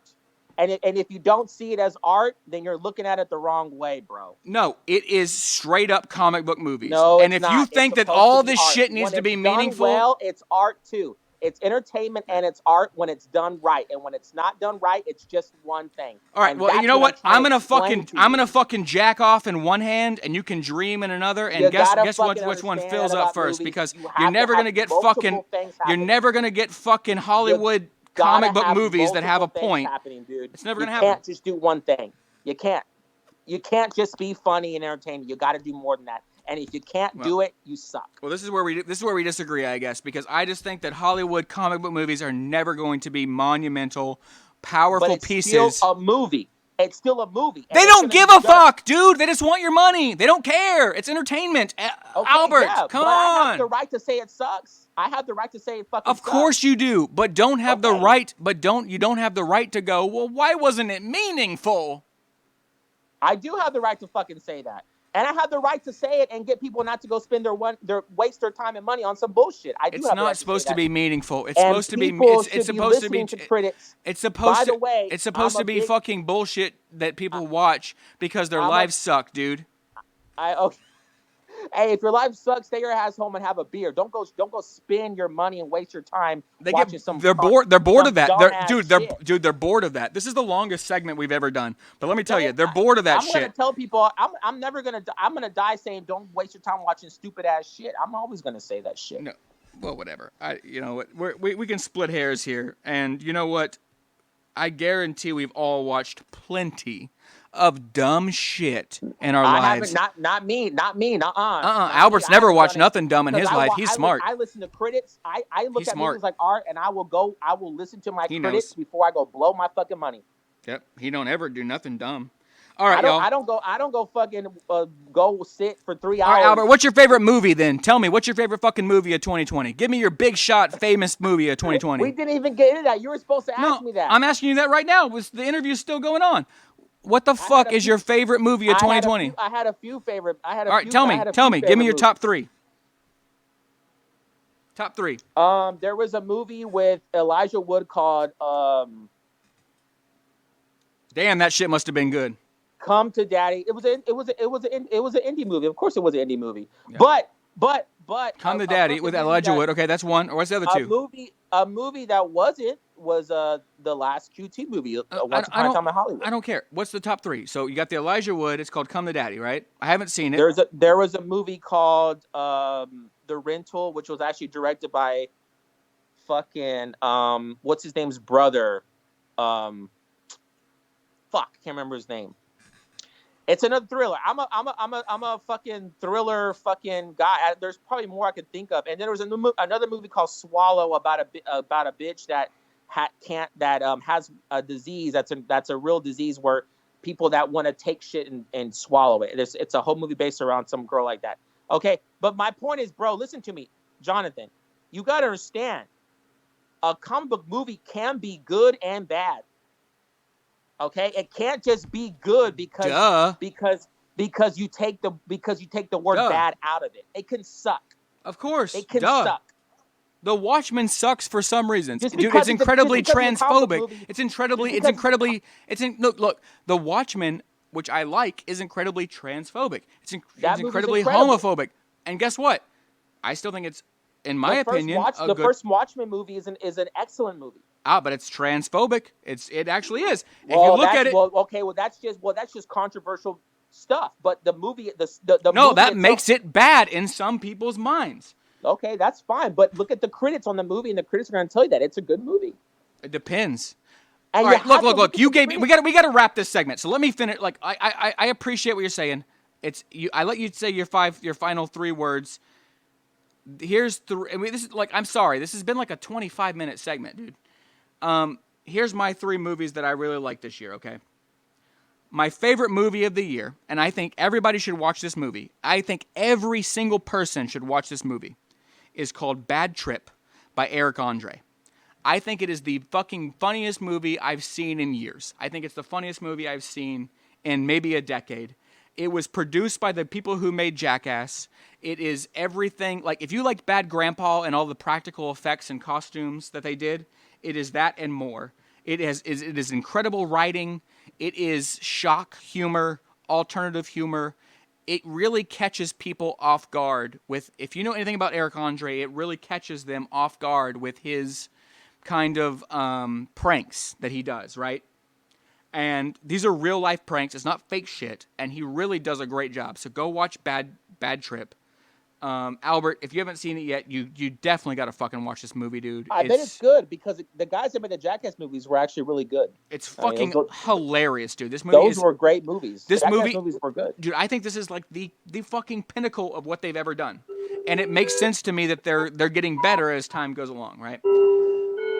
Second favorite movie that came out this year is Borat Subsequent Film, which is the sequel to Borat. And I just love political parody, and I love the fact that he got Rudy Giuliani to dig in his pants and all that shit. And we're running out of time, so I'm just gonna leave it there. I can't even find my notes. Let's see where the fuck they are at.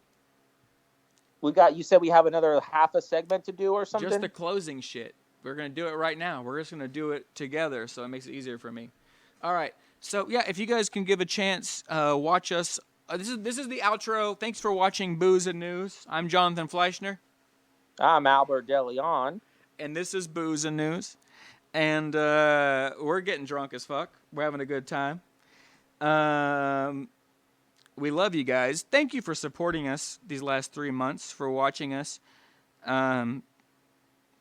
are hoping that we're giving you something that you can't get anywhere else. That's what we're trying to do. And you can watch us on Instagram. Tell us where they can find us, buddy. They can find us on Instagram. They can find clips. They can find full segments and full episodes on our Facebook, which is Booze and News. Instagram is also Booze and News. Up in here. Yeah. And on Twitter, Booze and News on Twitter too. I post some clips, I post memes there. Same not as much as so Twitter doesn't have as much content yet, but it's getting there. We're getting there. I'm trying to do better at that too. It's hard. But we got TikTok coming too, I think. Albert's gonna start doing debates with people. I can't wait for that to fucking start happening. I'm gonna come in. Albert, if anybody gives you any shit, you just tell me. Well, I like to do them with you. Oh no, I think we should do one-on-one personally. We have to figure out how to do that because We'll figure it out. But we're gonna do TikTok debates. We got that coming. We're doing Twitch video games. We got Instagram. If we're doing a bunch of memes, and we might be figuring out some kind of meme contest. Albert and I got to talk about that. Right? That's right. But we want more interaction from you guys. Talk to us. Let us know what you like. Let us know what you want to hear. Let us know what you fucking think. Because honestly, otherwise we're just talking to ourselves. And that's not how anybody learns anything. What makes you grow as a person is what you learn from other people. There it is. And we need your help to help us grow and to help Booze and News grow. So let us know. Albert, I'm going to play a song to close us out that we can both jam to. And also, it's my motherfucking birthday, dude. So we're going to get drunk and hang out and we're going to talk some shit. But let's play this motherfucking track.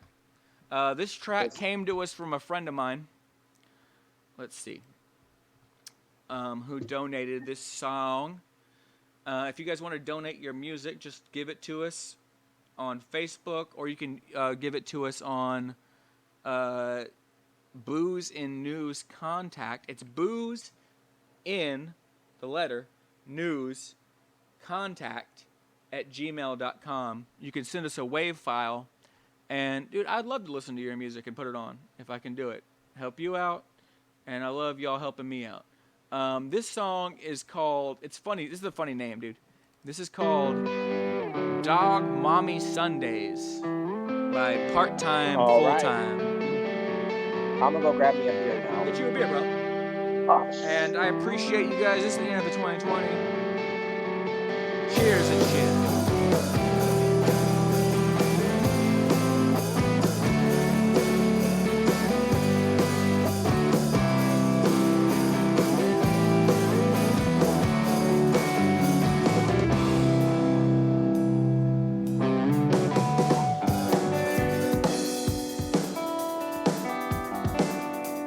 Part-Time, Full-Time on Instagram. Follow them.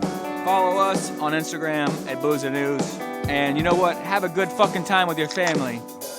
Cheers.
and good times for everybody.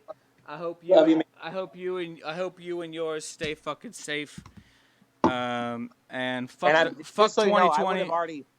I would have already had the damn COVID test if my fucking government wasn't fucking me right now with money. Hey, bro, don't worry about it, man. I know if you could be here right now, you would be. Hey.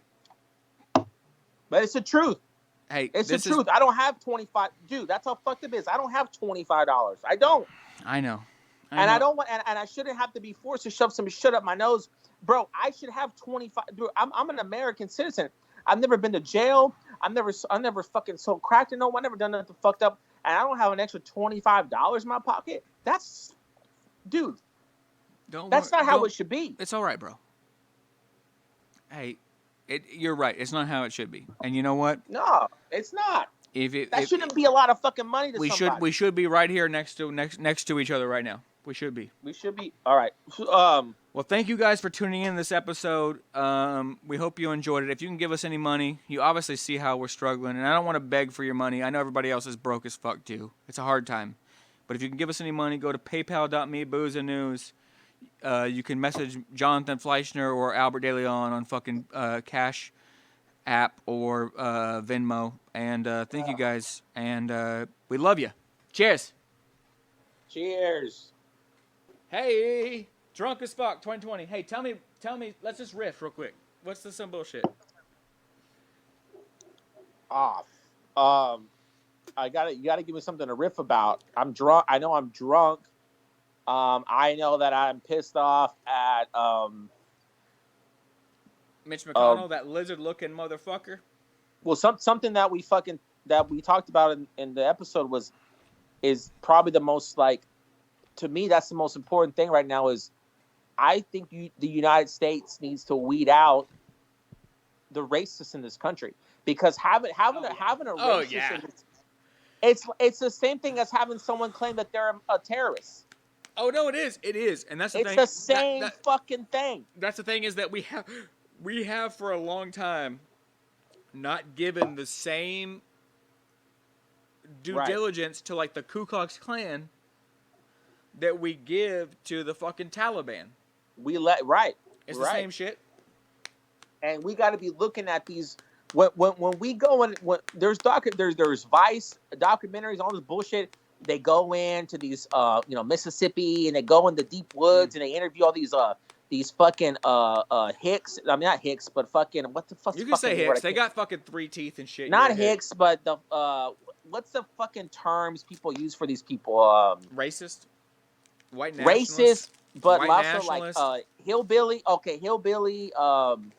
Bumfuck.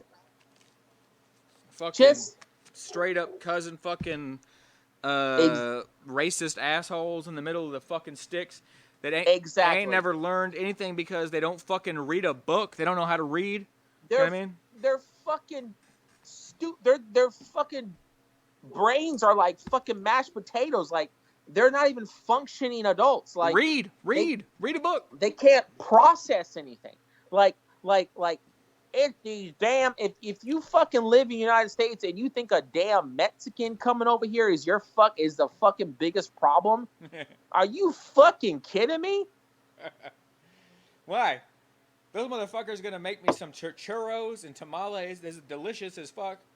I want all of that shit. I want all of the immigrants to come to America because they make my life better. Everything that they contribute to my society makes my life better. It gives me more culture. And I'll put it to you like this. I'm not threatened by it. If you're threatened by some guy that's going to come over here and pick strawberries cheaper than you, you're probably a dumb motherfucker in the first place. Here's my thing. Especially in a place like Texas, let's just break it down to just food itself. There ain't no country Texan, white country truck driving Texan, that doesn't love / practically live off Tex-Mex food and fried food. We love the fuck out of anything fried. Okay, no, fried. You're yeah, of course. He doesn't want to eat fried food. Fry the fuck out of whatever.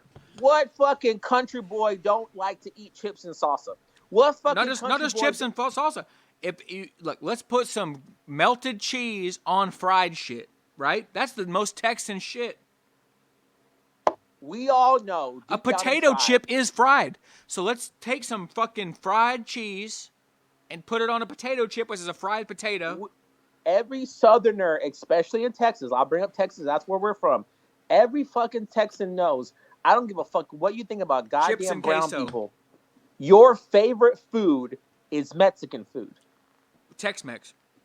It's Tex-Mex because that ain't real Mexican. That ain't real Mexican food. We all know. It's not. It. No, it's not real Mexican food, but it's a collaboration of two cultures. It is a collaboration of dumb, fat, white motherfuckers. Which is what we're supposed to be.